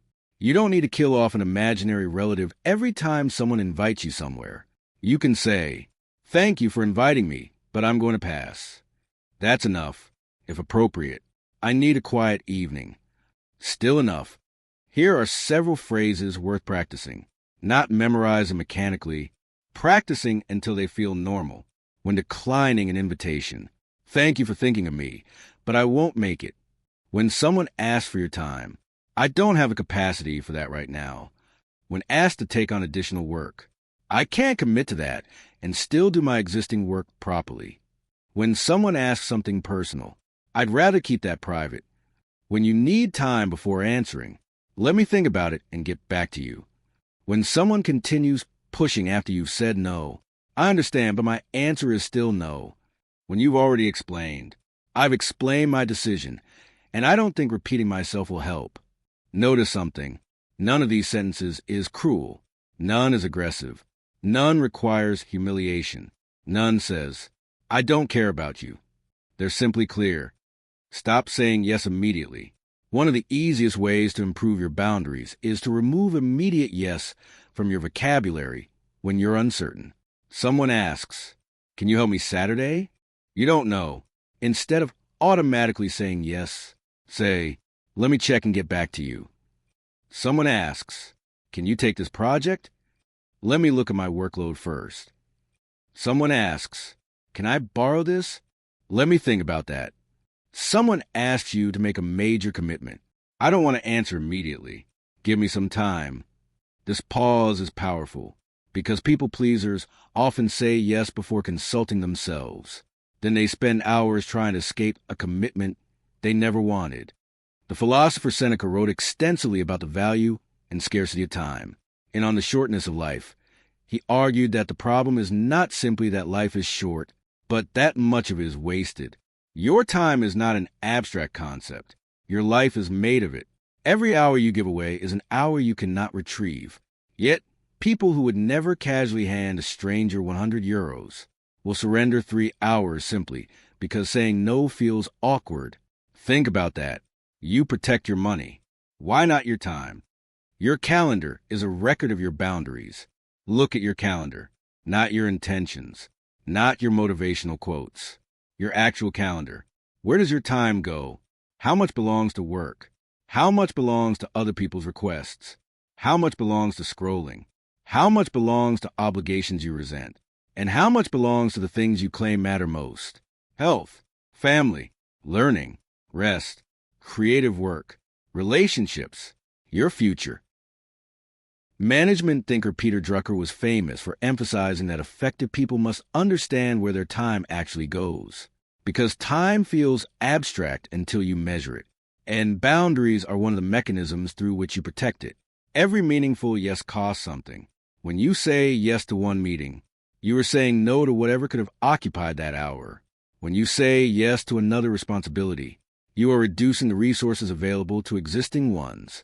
When you say yes to everyone else's priorities, someone's priorities will inevitably be neglected, often your own. You are allowed to change your mind. This one makes people extremely uncomfortable. You said yes yesterday. Today, you realize you shouldn't have. What now? Many people think, but I already said yes. Sometimes commitment matters. If people are relying on you, if money has been spent, if you made a serious promise, changing your mind may have consequences. Maturity means considering them. But changing your mind is not automatically dishonesty. New information appears. Circumstances change. You reconsider. You realize you overcommit. You recognize something is unhealthy. Human beings revise decisions. That's part of being human. You can say, "I know I originally agreed, but I need to change my answer." Or, "I committed too quickly, and I won't be able to follow through." Or, "I've reconsidered, and I've decided not to proceed." Notice the difference between responsibility and self-punishment. Responsibility says, "My decision affects you, so I will communicate it clearly and as early as possible." Self-punishment says, "Because I once said yes, I must remain trapped forever." Those are not the same thing. There's another form of changing your mind that can transform your life. Changing your mind about who gets access to you. Someone may have been close to you once. That does not guarantee unlimited access forever. Someone may have been trusted once. Trust can change. Someone may have known everything about you once. Privacy can change. Someone may have received immediate replies once. Availability can change. Relationships evolve. So do boundaries. You are allowed to leave. This is a boundary people rarely talk about. You are allowed to leave. A conversation, a room, an event, a group chat, a meeting that has become unproductive, a friendship that has become destructive, a situation where you are being disrespected.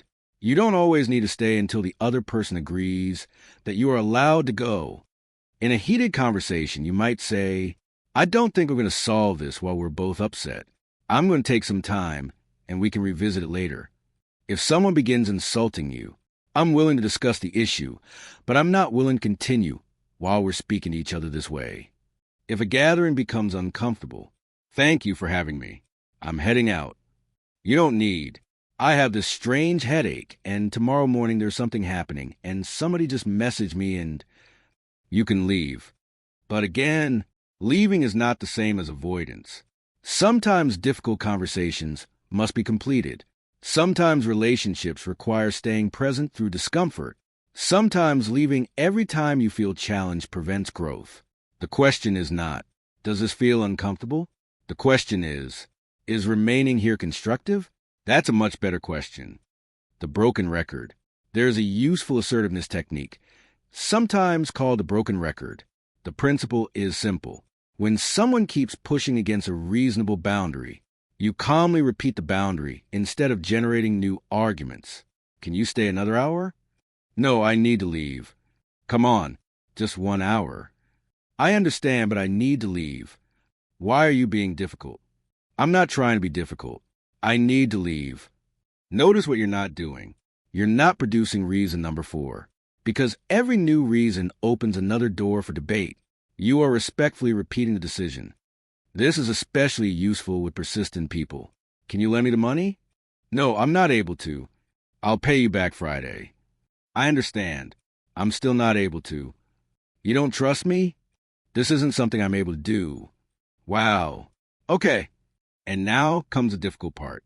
Let them be unhappy. You don't have to chase them afterward. You don't need. Please don't be angry. You don't need another paragraph. You don't need to convert their disappointment into approval before continuing with your day. Their disappointment can exist. Your boundary can exist at the same time. A boundary without consequence is often just a request. This is where boundaries become serious. Suppose you tell someone, "Please don't shout at me." They continue shouting. You say, "I told you not to shout." They continue. You explain why shouting makes communication difficult. They continue. Eventually, your words stop carrying meaning because the boundary exists only verbally. A boundary often needs an action attached to it. If the conversation becomes insulting, I'm going to end it. Then, if the insults begin, you end it, not dramatically, not as punishment, simply because you said what you would do. This is where self-respect becomes behavioral. You don't prove your boundary by explaining it beautifully. You prove it by behaving consistently with it. Psychologist B. F. Skinner's work helped establish the enormous role consequences play in shaping behavior. Whatever the complexities of human relationships beyond laboratory behaviorism, one practical principle remains useful. Repeated patterns are influenced by what happens after them. If someone repeatedly ignores your boundaries and discovers that nothing changes, why would the pattern necessarily change? Your actions teach people something about what your words mean. Stop over-apologizing for boundaries. Listen to how often boundaries begin with, "I'm so sorry."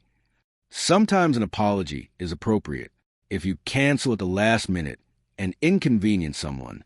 "I'm sorry for the late notice." Reasonable, but "I'm so sorry, but I can't lend you money." What exactly are you apologizing for? Or, "I'm really sorry, but I'd rather not answer that." Why? Or, "I'm sorry, but I need to leave." Maybe you don't need to be sorry. Try replacing unnecessary apologies with gratitude. Instead of, "Sorry I can't come," try, "Thank you for inviting me." Instead of, "Sorry for taking so long to decide," try, "Thank you for giving me time to think." Instead of, "Sorry, I need some space," try, "I appreciate your understanding. I need some time to myself." Gratitude acknowledges the other person without automatically treating your boundary as wrongdoing. Boundaries reveal relationships. There's something boundaries eventually show you. They reveal who can tolerate your autonomy, as long as you're saying yes. Almost everyone seems easy to get along with. The interesting information arrives when you say no. A healthy person may be disappointed, but they can usually recognize your right to decide. An unhealthy dynamic may become visible when someone believes your boundary is an attack on them. They guilt you, punish you, mock you, pressure you, withdraw affection, demand explanations, keep negotiating after you've answered. That's information. The poet Robert Frost famously wrote, "Good fences make good neighbors." The line comes from a poem far more nuanced than the slogan became, but the metaphor remains useful. Boundaries do not necessarily destroy relationships. Often, they make sustainable relationships possible, because without boundaries, generosity becomes obligation, closeness becomes intrusion, support becomes dependency, and eventually, love can become resentment. The boundary test. Before saying yes to something you don't want, ask yourself 4 questions. 1. If I knew this person wouldn't be upset, would I still say yes? If no, fear may be making the decision. 2. Am I genuinely responsible for this? Not. Could I help? Not. Would helping make me look good? Are you actually responsible? 3. What will this yes cost me? Time? Money? Sleep? Focus? Emotional energy? Another commitment? For if I say yes today, am I willing for this to become a pattern? That last question matters, because what you repeatedly permit can become an expectation. The language of quiet boundaries. Let's make this extremely practical. When you need to say no, no, I won't be able to. When you appreciate the invitation, but don't want to attend, thank you for inviting me. I'm going to pass this time. When someone asks why, it just doesn't work for me. When someone continues asking why, I've given you my answer. When someone asks something private, I'd rather not discuss that. When someone wants an immediate answer, I need some time to think. When you change your mind, I've reconsidered and I've decided not to. When someone is disrespectful, I'm willing to continue this conversation when we can speak respectfully. When someone pressures you, I understand that you'd like a different answer. Mine hasn't changed. When you need to leave, I'm heading out. Take care. When you don't know, I don't know yet. When you need rest, I'm unavailable tonight. When you've already explained, I don't have anything else to add. When the conversation is going in circles, I think we both made our positions clear. Simple, respectful, complete. But there is something more important than memorizing any of these sentences. Your ability to tolerate what happens after you say them. The pause, the disappointed face, the changed tone, the, oh, okay, the, wow, the, you've changed, the, never mind. This is where boundaries are actually built, not in the sentence. In your ability to withstand the reaction without immediately abandoning the sentence. Marcus Aurelius wrote, "You have power over your mind, not outside events." That distinction belongs at the heart of boundaries. You control whether you communicate respectfully. You control whether you keep your word. You control whether you explain. You control whether you stay. You control whether you leave. You control whether you say yes. You control whether you say no. What you do not completely control is how another person feels about it. And much of adulthood is learning to stop confusing those two territories. You can be kind without making everyone happy. You can be compassionate without making yourself endlessly available. You can listen without agreeing. You can understand without complying. You can love without surrendering yourself. You can say no without constructing a courtroom defense. And perhaps the deepest boundary of all is this. You can allow another person to have an opinion about your life without giving them control over it. So the next time you're about to send a 5-paragraph explanation for a 2-word decision, stop, delete the defense, keep the necessary information, keep the kindness, keep the accountability, keep the respect, but remove the plea for permission, then send the message, and let your boundary stand. Because the goal was never to become someone who doesn't care about people. The goal is to become someone who can care deeply, without disappearing inside other people's expectations.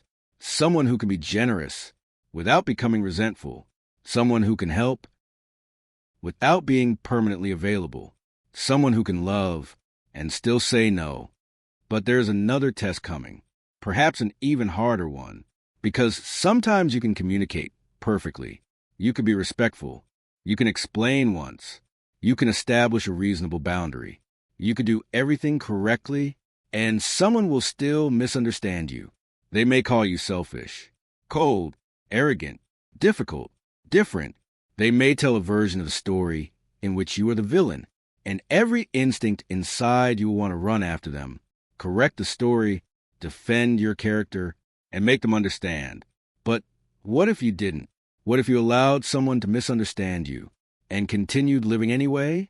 That is where we're going next. Chapter 6. let people misunderstand you. Someone somewhere has a version of you in their mind that isn't entirely accurate.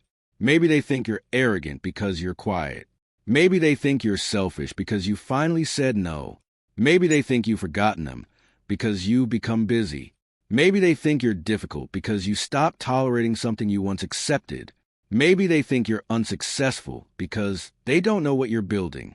Maybe they think you're lucky because they never saw the years of work behind what you achieved.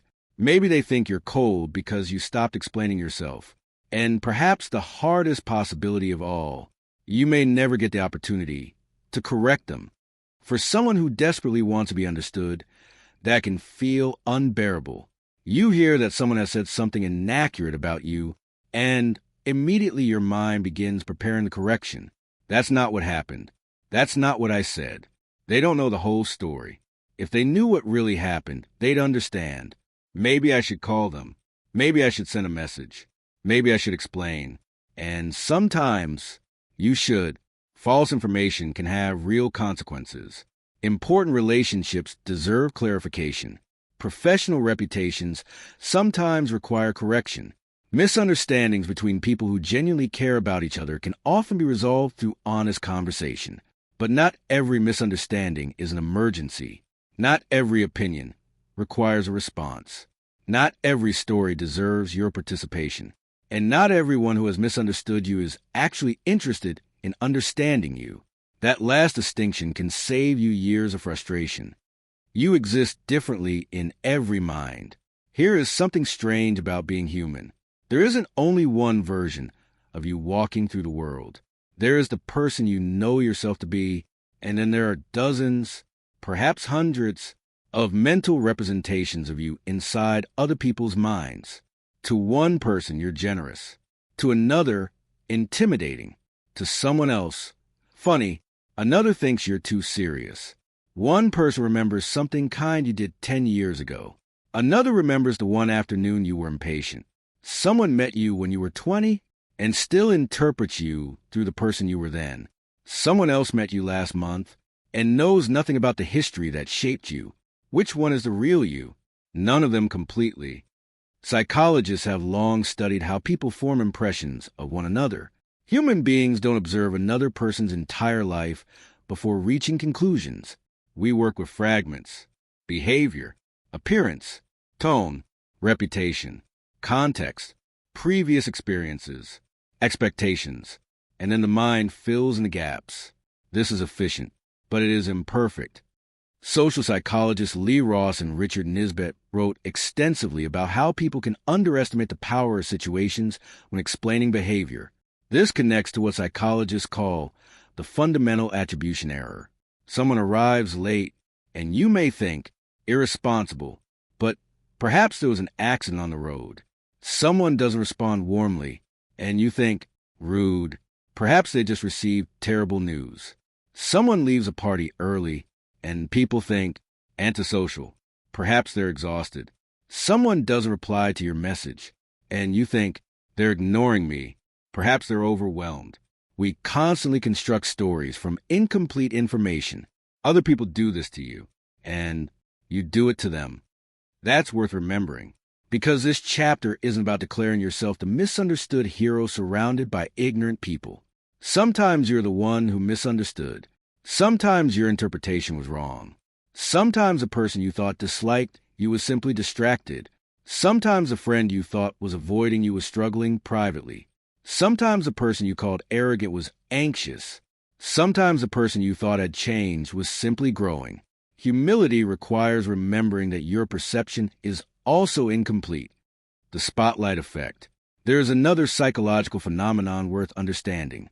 Researchers Thomas Gilovich, Victoria Medvec, and Kenneth Savitsky famously study what became known as the spotlight effect, our tendency to overestimate how much other people notice and think about us. You make an awkward comment and replay it for 3 days. Most people forgot it before dinner.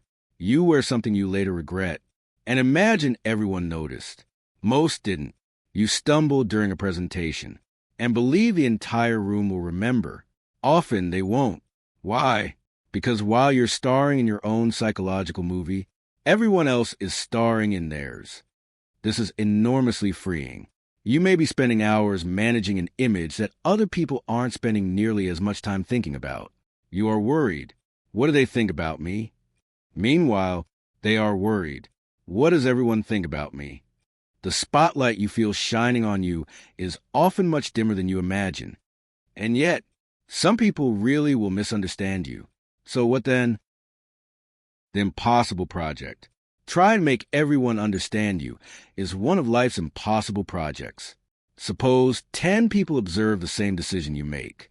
One admires it. One thinks it's reckless. One thinks it's courageous. One thinks it's selfish. One doesn't care. One secretly wishes they could do the same.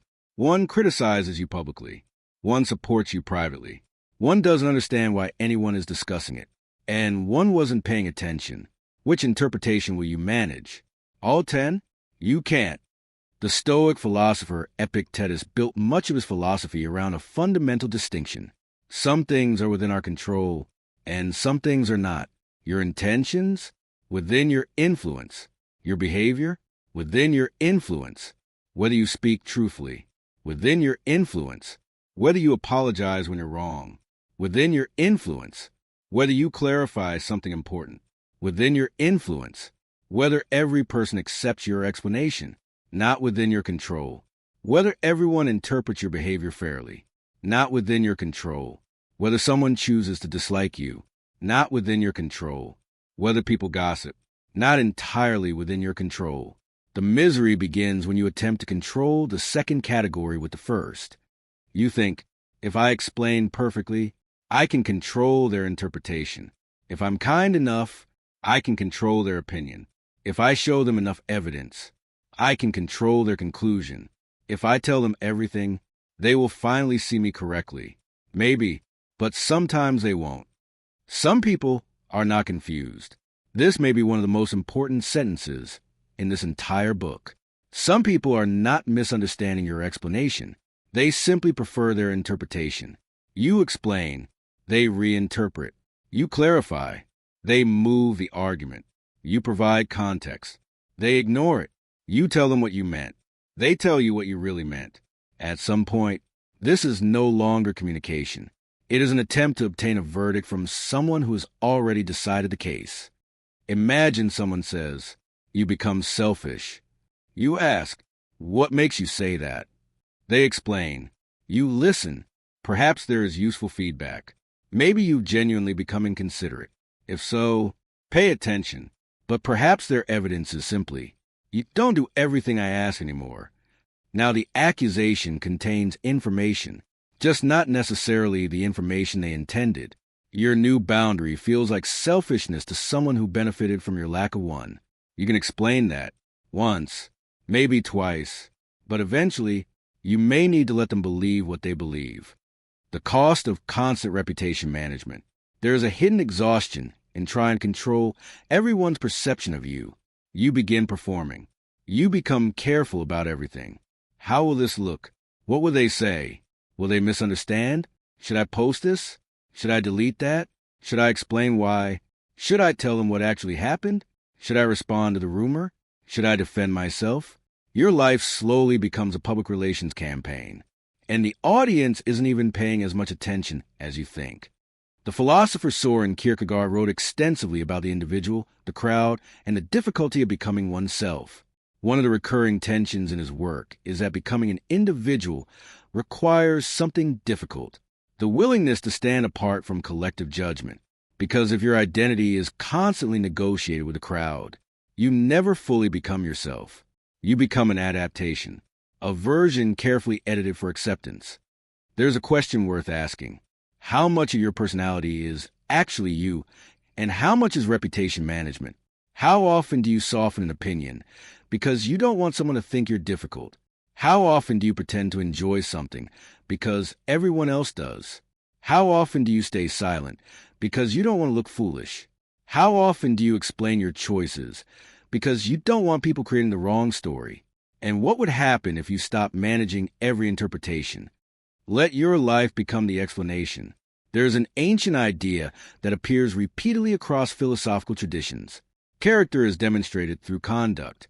Aristotle's ethics placed enormous emphasis on habit. We become courageous through courageous action, through action, temperate through temperate action. Character isn't merely something you announce. It is something you repeatedly practice. That means you don't need to constantly tell people who you are, live. If someone thinks you're unreliable, and you know you have behaved reliably, continue being reliable. If someone thinks you're arrogant, continue treating people with dignity. If someone thinks your ambition is unrealistic, continue working. If someone thinks you failed, continue building. If someone thinks your boundaries make you selfish, continue being generous where generosity is healthy. Time has a strange ability to reveal patterns that arguments cannot. Abraham Lincoln is often associated with a useful principle about criticism. Rather than answering every attack, he frequently focused on whether his conduct would ultimately withstand scrutiny, whether applied to public life or private life. The principle is powerful. You don't have enough years to personally correct every inaccurate interpretation of you. Sometimes, your conduct must become your response. When you should correct a story. Now, don't turn this chapter into another extreme. Let them misunderstand is not universal advice. There are times when silence becomes negligence. Correct misinformation when it threatens serious consequences. Clarify something that could damage an important relationship. Correct false claims that could harm your professional reputation. Speak when someone has misunderstood something important and genuinely wants clarity. Address accusations when silence could reasonably be interpreted as acceptance. Protect yourself when false information could cause legal, financial, professional, or personal harm. And if you actually hurt someone, do not hide behind, "They misunderstood me." Sometimes they understood perfectly. You were wrong. This distinction requires maturity. Ask yourself, am I clarifying because this genuinely matters, or because I cannot tolerate being viewed negatively? Those are very different motivations. Suppose a colleague incorrectly tells your supervisor that you failed to complete your part of a project. Correct it. That's not insecure reputation management. That's relevant professional information. But suppose someone at a party thinks your decision to leave early means you're antisocial. Maybe let them. Your life does not require a press conference. The 3 questions. Before defending yourself, ask 3 questions. First, is this person important enough to clarify this with? Not every stranger deserves access to your emotional energy. Second, does this misunderstanding have meaningful consequences? If yes, clarification may matter. Third, is this person actually open to understanding? This one is critical, because you can waste enormous energy explaining yourself to someone whose objective is not understanding, but winning. If the answer to all 3 is no, silence may be the wiser response.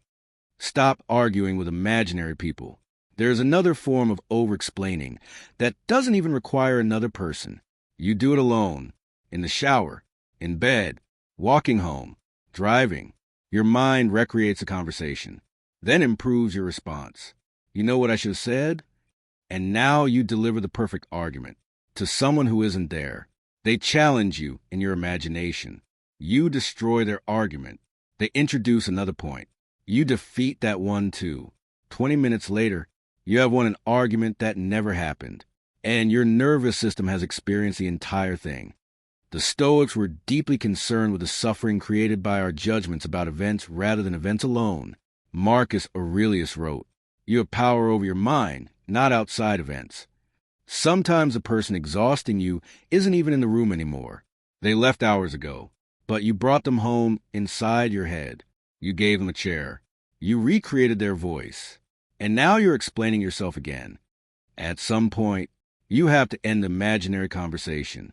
Try saying internally, "They may never understand." The conversation is over. Then return to your life. Being misunderstood is the price of being known imperfectly. No human being will ever possess complete access to your internal world. Not your parents. Not your closest friend. Not your partner. Not your colleagues. Nobody. They can know you deeply, but they cannot experience your consciousness from the inside. The philosopher Thomas Nagel famously explored the limits of knowing another creature's subjective experience. In his essay, "What is it like to be a bat?" His philosophical question was much larger than everyday misunderstanding, but the underlying problem is fascinating. Subjective experience cannot simply be transferred from one mind into another. You can describe your experience. You can communicate it beautifully, but another person still receives it through their consciousness. That gap never disappears completely. This means perfect understanding is impossible. And once you accept that, something relaxes. You stop expecting language to perform miracles. You explain what matters. You clarify when necessary. You communicate honestly. And then you release the outcome. You are probably misunderstanding someone right now. Let's turn the mirror around, because intellectual honesty demands it. There is probably someone in your life whose motives you have simplified, someone you've labeled lazy, difficult, arrogant, selfish, attention-seeking, cold, unreliable. Maybe you're right, but perhaps you have incomplete information. Remember the attribution error. Remember how easily human beings convert behavior into character. They didn't call, therefore they don't care. They canceled, therefore they're unreliable. They disagreed, therefore they're difficult. They succeeded, therefore they got lucky. They failed, therefore they didn't work hard enough. Life is more complicated than that. If you want the freedom to be misunderstood, you should also become slower to misunderstand others. Ask more questions. Make fewer assumptions. Distinguish what you observed from the story you created about what you observed. That's emotional intelligence. Stop correcting every small thing. Here is a practical experiment. For 1 week, allow one harmless misunderstanding to remain uncorrected. Someone says, "You're really quiet today." Normally you might explain, "No, it's just because I didn't sleep very well and I've been thinking about something and..." Try, "Yeah, I am." That's it. Someone says, "You're busy these days." Instead of explaining your schedule, "I am." Someone says, "You've changed." Instead of immediately defending yourself, "I probably have." Someone says, "You don't go out much anymore." "Not as much." Notice the freedom. No defense. No autobiography. No attempt to control the conclusion. Sometimes the most confident response to an observation is simply allowing it to exist. When someone calls you something, this becomes harder when the misunderstanding sounds like an accusation. You're selfish. You're arrogant. You're too sensitive. You're difficult. You've changed. Your instinct may be, "No, I'm not." Try something different. Ask, "What makes you say that?" Now listen. Perhaps you'll discover something useful. If you did something wrong, own it. "I can see why that came across that way." If the criticism reveals a blind spot, learn. But if after listening carefully you conclude that the criticism reflects their preference rather than your character, you don't need a trial. You can say, "I understand that's how you see it," and stop. That sentence is powerful because it does not require agreement. "I understand that's how you see it." Not, "You're right." Not, "You're wrong." Simply, "I recognize that your interpretation exists, and I do not have to live inside it." Reputation versus character. There is an important difference between reputation and character. Reputation is what people believe you are. Character is what you repeatedly choose to be. Ideally, the two overlap, but they won't always. You can have good character and a bad reputation in someone's mind. You can also have an excellent reputation and terrible character. History contains plenty of both. So, which deserves more of your attention? Character, because character is where your agency lives. The Roman emperor and Stoic philosopher Marcus Aurelius repeatedly returned to the idea of acting according to one's principles regardless of applause. The deeper Stoic lesson is not, ignore everybody. It is, do not outsource virtue to public opinion. Ask, was I honest? Was I fair? Was I courageous? Was I compassionate? Did I keep my commitments? Did I behave according to my principles? If the answer is no, correct yourself. If the answer is yes, perhaps you don't need another speech. Let them finish the story without you. This may be the hardest practice in the chapter. Someone has formed an opinion. You know it's incomplete. You know you could provide context. But you also know this person isn't important to the situation. The misunderstanding has no meaningful consequence, and explaining would simply pull you into another exhausting conversation. Let them finish the story. Without you, let them think you're quiet. Let them think you're unusual. Let them think you're too ambitious. Let them think you've changed. Let them wonder why you stopped attending. Let them wonder why you stopped answering immediately. Let them wonder why you no longer tolerate what you tolerated before. Not because their feelings don't matter, but because your life cannot become an endless campaign to ensure that nobody ever forms an inaccurate opinion of you. There is an enormous difference between "I don't care what anybody thinks" and "I don't need to control what everybody thinks." The first can be foolish. Other people's perspectives can teach you. Criticism can reveal blind spots. Feedback matters. The second is freedom. You listen. You evaluate. You correct yourself when necessary. And then you continue. Carl Jung wrote, "The privilege of a lifetime is to become who you truly are. But becoming yourself has a price. Some people will prefer an earlier version. Some will understand. Some won't. Some will celebrate your growth. Some will interpret it as rejection. Some will adjust. Some will leave.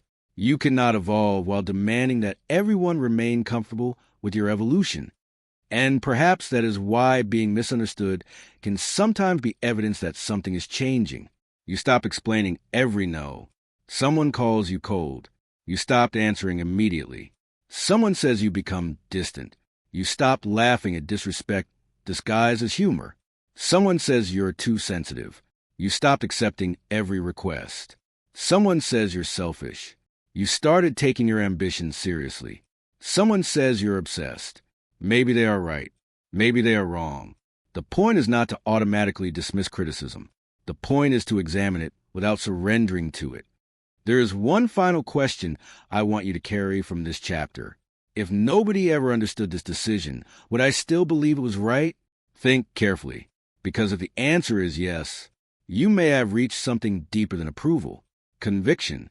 Conviction doesn't shout. It doesn't chase everyone down the street carrying evidence. It doesn't need to win every argument. It can listen. It can reconsider. It can apologize. It can change when new information arrives. But once it has examined itself honestly, it can also stand. So let some people misunderstand you. Correct what matters. Protect what matters. Repair what deserves repair. Listen when criticism contains truth. But stop exhausting yourself trying to edit every version of you that exists inside someone else's mind. You cannot, and you were never supposed to. Somewhere, someone may think you're wrong. Let them. Someone may dislike your decision. Let them. Someone may prefer the person you used to be. Let them. Someone may tell a story about you that isn't quite accurate if it causes no meaningful harm. Perhaps, let them. Because while you're chasing every misunderstanding, your actual life is waiting for you to return. And now, we've reached the final chapter. We began with the hidden cost of over-explaining. We discovered the courtroom inside your mind. We uncovered the fears behind your explanations. We learned the power of silence. We built boundaries without endless justification. And now we've learned perhaps the hardest lesson of all. You can survive being misunderstood. So only one question remains. What does communication look like when you no longer speak from fear? When you aren't trying to impress, defend, apologize, or control the other person's interpretation? What happens when every word becomes deliberate? That's where this book ends. Not with silence, but with a different way of speaking. Chapter 7. Speak less, mean more.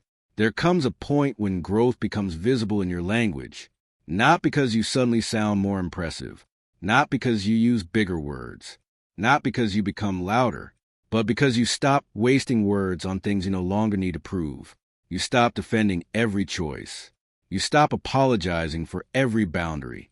You stop filling every silence. You stop correcting every misunderstanding. You stop explaining yourself to people who have already decided not to understand. And something changes. Your words begin to carry weight. This is the final chapter. And everything we have explored so far leads here. not to silence, not to detachment, not to indifference, but to intentional speech. The ability to say what you mean what you say, and stop when the message is complete. That sounds simple. It isn't, because most people don't speak only to communicate. We speak to manage impressions, to relieve anxiety, to avoid rejection, to prove intelligence, to protect our egos, to gain approval, to win, to be seen, to avoid silence, to make sure nobody leaves a conversation thinking badly of us. Intentional communication begins when you separate all of that from the actual message. Words should have a job. Before you speak, your words should have a purpose. Are you informing, clarifying, asking, connecting, correcting, setting a boundary, apologizing, teaching, encouraging, challenging? If you don't know what your words are trying to accomplish, you may simply be releasing anxiety through your mouth. Consider an argument. You have already explained your position. The other person understands. They disagree, yet you continue talking. What job are the next 10 sentences doing? Are they creating understanding? Probably not. Are they introducing new information? Maybe not. Are they solving the problem? No. Then perhaps their real job is emotional. You want the other person to finally say, "You're right." That is no longer communication. That is validation seeking disguised as explanation. Ask yourself, what does this next sentence need to accomplish? If you don't have an answer, perhaps you don't need the sentence. The Stoic philosopher Epictetus taught that a person should pay close attention to what is within their control. That principle applies beautifully to communication. You control your words. You control your tone. You control whether you listen. You control whether you are honest. You control whether you communicate respectfully. You do not control the final interpretation inside another person's mind. Once you truly understand that, you stop using words as ropes to drag people toward your preferred conclusion. You communicate clearly and release the rest. Concise does not mean cold. There is an important misconception we need to destroy before this book ends. Speaking less does not mean becoming emotionally unavailable. It does not mean answering everyone with one-word responses. It does not mean becoming mysterious for effect. It does not mean withholding affection. It does not mean refusing to explain when explanation is deserved. You can be concise and warm, direct and compassionate, firm and kind. Compare "no" with "thank you for asking, but I can't." Both are concise. One may be more appropriate depending on the relationship and situation. The goal isn't to use the fewest possible words. The goal is to use enough words. No more than necessary. No fewer than necessary. The philosopher Aristotle described virtue as often existing between extremes. Too little courage becomes cowardice. Too much becomes recklessness. Communication has similar tensions. Too little communication creates confusion. Too much can create noise. Wisdom sits somewhere between silence and excess. The framework, clear. Let's build a simple framework you can use long after this book ends. Before important conversations, remember one word. Clear. C. Clarify your point. What are you actually trying to say? Before speaking, reduce your message to one sentence. Maybe it is, "I can't take this responsibility. I disagree with the proposal. I need more time. That comment bothered me. I've decided to leave." If you cannot identify the point, you will probably wander around it. L. Lose the unnecessary defense. After you've identified your message, look for everything you are tempted to add merely to protect your image. I don't want you to think. Please don't misunderstand. I'm not trying to be difficult. Normally I would. I hope this doesn't sound bad. Some of these phrases occasionally serve a purpose, but often they reveal fear. Remove what exists only to ask permission. E. Explain once. When explanation is appropriate, give it, but give it once. Clearly, completely, then stop. Suppose someone asks why you cannot accept an extra responsibility at work. You might say, "I already have 2 major deadlines this week, and taking this on would affect the quality of my current work." Good explanation. You do not necessarily need another 4 minutes proving you're hardworking. Explain once, then let the explanation breathe. Allow the reaction. This may be the most important part. After you speak, let the other person react. They may agree. They may disagree. They may become quiet. They may be disappointed. They may ask a question. They may need time. Do not immediately rush in and try to control the reaction. You say, I won't be able to attend. They pause. You feel nervous. Don't rescue the silence. Wait. This is where everything we've learned about self-trust becomes real. You are allowing another person to have an emotional response without automatically making that response your responsibility. Remain grounded. Do not abandon your position merely because the conversation becomes uncomfortable. Listen. Consider new information. Change your mind if there is a good reason. But do not collapse simply because another person is unhappy. Grounded does not mean stubborn. It means I can remain emotionally stable while evaluating what you are saying. That is a powerful skill. Clarify your point. Lose the unnecessary defense. Explain once. Allow the reaction. Remain grounded. Use it in conversations, messages, meetings, relationships, conflict, negotiations, boundaries, apologies. The framework is simple, but simplicity is often where discipline becomes visible. Stop using 50 words to avoid one honest sentence. Sometimes over-explaining isn't really about explanation. It is about avoidance. You don't want to say, I don't want to continue this relationship. So you talk about timing, circumstances, compatibility, stress, your schedule, the future, everything except the truth. You don't want to say, I disagree. So you spend 5 minutes saying, I definitely understand where you're coming from, and I think there are many good points, and maybe another perspective could possibly be. Sometimes politeness becomes camouflage. Blaise Pascal famously wrote that he had made a letter longer because he had not had time to make it shorter. The idea is profound because clear communication requires thinking. It is easier to dump everything in your mind onto another person, harder to identify the essence. Ask, what is the sentence I am avoiding? That question can transform difficult conversations. Maybe the sentence is, I don't agree. I don't trust this. I need help. I was wrong. I don't want this. I feel hurt. I need to leave. I changed my mind. I don't know. Those sentences are frightening because they expose you. Over-explaining gives you somewhere to hide. But mature communication requires honesty before elegance. Say the true thing. Then provide whatever context is genuinely useful. Learn to say, I don't know. Few phrases reveal intellectual maturity as quickly as, I don't know. Many people fear those words because they believe authority requires certainty. It doesn't. False certainty destroys credibility much faster. The Socratic tradition is built partly around recognizing the limits of what one knows. Socrates became famous not for pretending to have every answer, but for questioning assumptions and exposing false certainty. There's tremendous strength in saying, I don't know enough about that. I haven't decided. I need to think. I was mistaken. These aren't failures of intelligence. They are signs that your ego is no longer required to manufacture certainty. Scientists understand this principle deeply.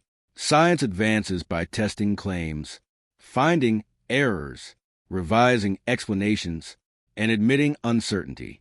A scientist who could never say, our hypothesis was wrong, would be useless.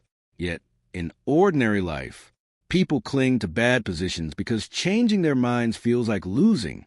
You don't lose when new information improves your understanding. You learn. That is what strong minds do. Respect is not created by talking more. Some people speak excessively because they want to appear knowledgeable. They dominate meetings, interrupt, answer questions that weren't directed at them, add a story to every story, give advice nobody requested, correct insignificant details. Eventually, the amount they say begins reducing the impact of what they say. Contrast that with the person who listens, observes, thinks, and then contributes something useful. When they speak, People notice. Why? Scarcity creates attention. This doesn't mean you should strategically ration your words to manipulate people. It means that when you stop speaking merely to occupy space, what remains tends to be more meaningful.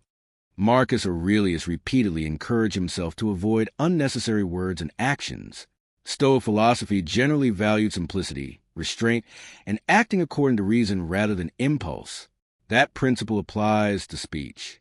Do not say something merely because you can. Say it because it contributes. Listen until you understand. If you want to become a powerful communicator, stop focusing only on speaking. Listen, not the kind of listening where you're quietly preparing your response. Actual listening. Psychologist Carl Rogers made deep listening central to his person-centered approach. He emphasized the importance of trying to understand another person's inner frame of reference. That requires something difficult. Suspending your immediate need to correct. Someone tells you, when you did that, I felt ignored. Your instinct may be, but I wasn't ignoring you. Stop. They didn't say, you intentionally ignored me. They told you their experience. Try. I can understand why I felt that way. Then listen. You may later clarify your intention, but understanding first changes the entire interaction. Because emotionally secure people do not treat every uncomfortable statement as an attack. They can gather information before defending themselves. The irony is that people who speak less often understand more because they leave enough room to hear. Ask better questions. Sometimes one intelligent question is worth 10 minutes of explanation. Someone says, "You've changed." Instead of explaining yourself, ask, "How?" Someone says, "You don't seem committed." Ask, "What makes you say that?" Someone disagrees with you. Ask, "What do you think I'm missing?" Someone criticizes a decision. Ask, "What would you do differently?" Questions move conversation from defense to discovery. They also reveal whether someone has a real point or merely a reaction. Francis Bacon wrote, "A prudent question is one half of wisdom." The person asking the right question often learns more than the person delivering the longest answer. Do not confuse volume with authority. People sometimes believe confidence sounds loud. It doesn't necessarily. Some of the most insecure people in a room can also be the loudest. Volume can signal passion, but it can also signal loss of control. True authority often sounds measured, not slow for dramatic effect, not artificial, measured because the speaker is thinking. When you feel emotionally triggered, notice what happens to your communication. You speak faster, interrupt, repeat, raise your voice, add more evidence. The nervous system has taken over. This is where the pause returns. Before answering, breathe, lower your pace. Ask, what outcome do I want from this conversation? If your goal is resolution, speak toward resolution. If your goal is understanding, ask questions. If your goal is to establish a boundary, state the boundary. If your goal is merely to discharge anger, perhaps you're not ready to speak yet. Emotional regulation is communication training. You cannot separate the two. Do not explain your emotions out of existence. There is another trap. Some people over-explain feelings because they believe emotions require logical permission. They don't say, "That hurt me." They say, "I know technically you didn't mean anything by it, and maybe I'm overreacting, and I understand why you said it, and maybe I'm being too sensitive," but by the time they reach the feeling, they have already invalidated it. Try, "That hurt me," or "I felt dismissed when that happened." Then explain if needed. Your emotion does not automatically determine reality, but it is still information. You don't need to hold a courtroom hearing before admitting that something affected you. Neurologist Antonio Damasio's work helped challenge the idea that reason and emotion operate as completely separate enemies. Emotion plays an important role in decision-making and human functioning. Maturity doesn't mean eliminating emotion. It means understanding it without becoming controlled by it. The same is true in communication. Feel, think, then speak. The power of a clean apology. Speaking less also changes the way you apologize. Poor apologies are often filled with explanations. I'm sorry, but I was stressed. I'm sorry you felt that way. I didn't mean to. It's just that the explanation quietly competes with the apology. A strong apology can be simple. I was wrong. I shouldn't have spoken to you like that. I understand how that affected you. I'm sorry. I'll handle it differently. That's powerful. No courtroom, no self-defense, no attempt to make the other person comfort you, just accountability.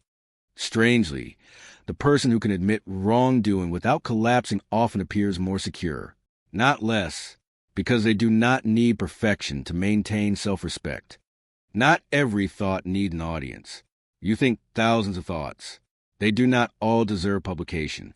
Some thoughts are temporary, emotional, half-formed, reactive, wrong. You can think, that was incredibly disrespectful, and wait, an hour later, you may see the situation differently. You can write the angry message. Just don't send it yet. You can rehearse the argument, then decide whether the argument needs to happen.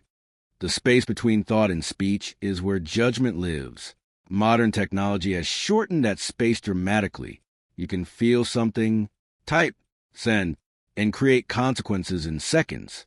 The ability to delay expression is becoming more valuable, not less. Marcus Aurelius reminded himself, you have power over your mind, not outside events. Part of that power is refusing to turn every passing impulse into action or language. Let your yes mean yes. When someone who says yes to everything finally says yes, it doesn't carry much information. But when a person is comfortable saying no, their yes means something. They aren't agreeing because they fear disappointing you. They aren't volunteering because they want approval. They aren't complimenting you merely to be liked. Their yes is intentional. This is another hidden benefit of boundaries. They make generosity more genuine. If I know you can tell me no, then your yes has value. If I know you'll respectfully disagree, then your agreement has value. If I know you don't compliment everyone, then your praise has value. If I know you can walk away, then your presence has value. Speaking less isn't merely about reducing words. It is about increasing signal, making your communication more trustworthy because people know you mean it. Do not chase the last word. This may be one of the final habits you need to release. The desire for the last word. Someone disagrees. You respond. They respond. You respond again. They send another message. Now you feel compelled to answer because otherwise they win. What exactly have they won? Some arguments survive only because two egos keep feeding them. You don't need the final sentence. You don't need the perfect comeback. You don't need to leave the other person speechless. Sometimes maturity is realizing there is nothing left to accomplish here and ending the conversation. The philosopher Bertrand Russell spent much of his career defending rational inquiry and skepticism toward dogmatic certainty. One lesson that runs through serious intellectual life is that disagreement does not automatically require destruction of the opponent. You can disagree and continue existing. Remarkable. The 24-hour rule. For emotionally charged communication, create distance. If possible, wait, especially with angry emails, long messages after arguments, social media responses, relationship ultimatums, major accusations. Ask yourself tomorrow, do I still want to say this? Do I want to say it this way? What is the essential message? What should be removed? Sometimes sleep edits language better than intelligence. Not every situation allows 24 hours, but almost every situation allows some pause. 10 seconds, 5 minutes, an hour. Use whatever space is available. Your body speaks before you do.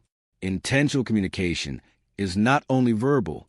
People notice your nervous system, restless movements, avoiding eye contact, nervous laughter, speaking too quickly, constantly checking whether they approve.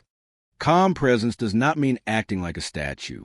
It means becoming physically comfortable with your own message. Sit, breathe, let your shoulders drop. Finish the sentence. Pause. There is no need to rush toward the next word. People can wait. Your body can communicate. I am not afraid of what I just said. That doesn't require dominance. It requires steadiness. The final filter.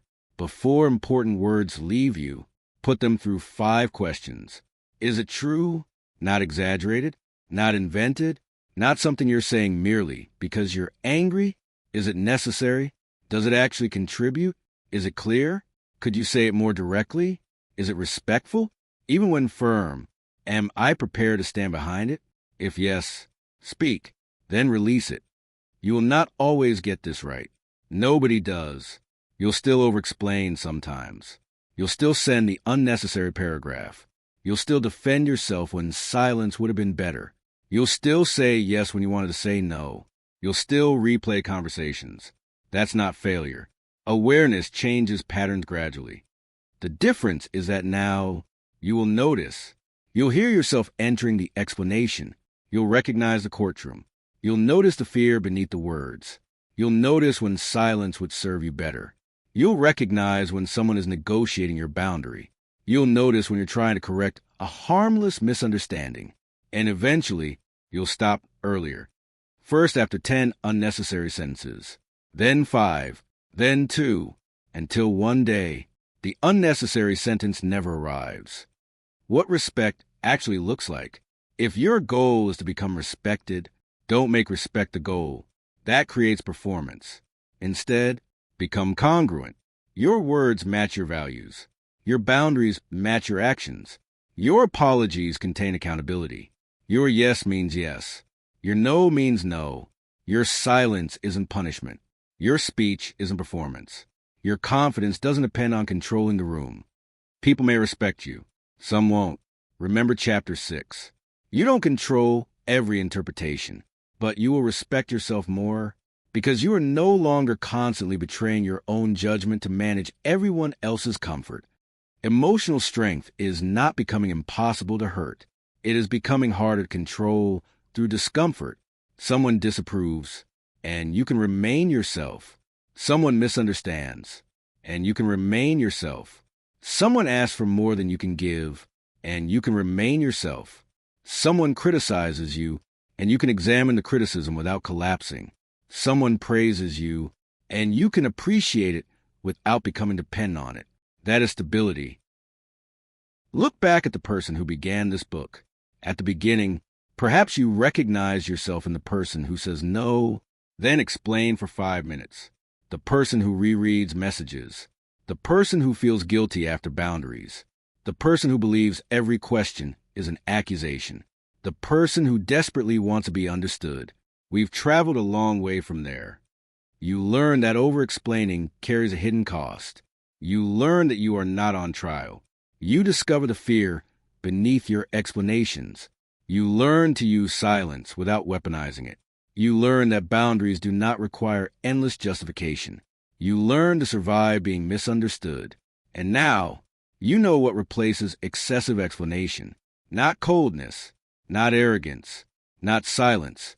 Clarity. Clarity about what you mean. Clarity about what belongs to you. Clarity about what deserves explanation. Clarity about when to stop. Clarity about who gets access.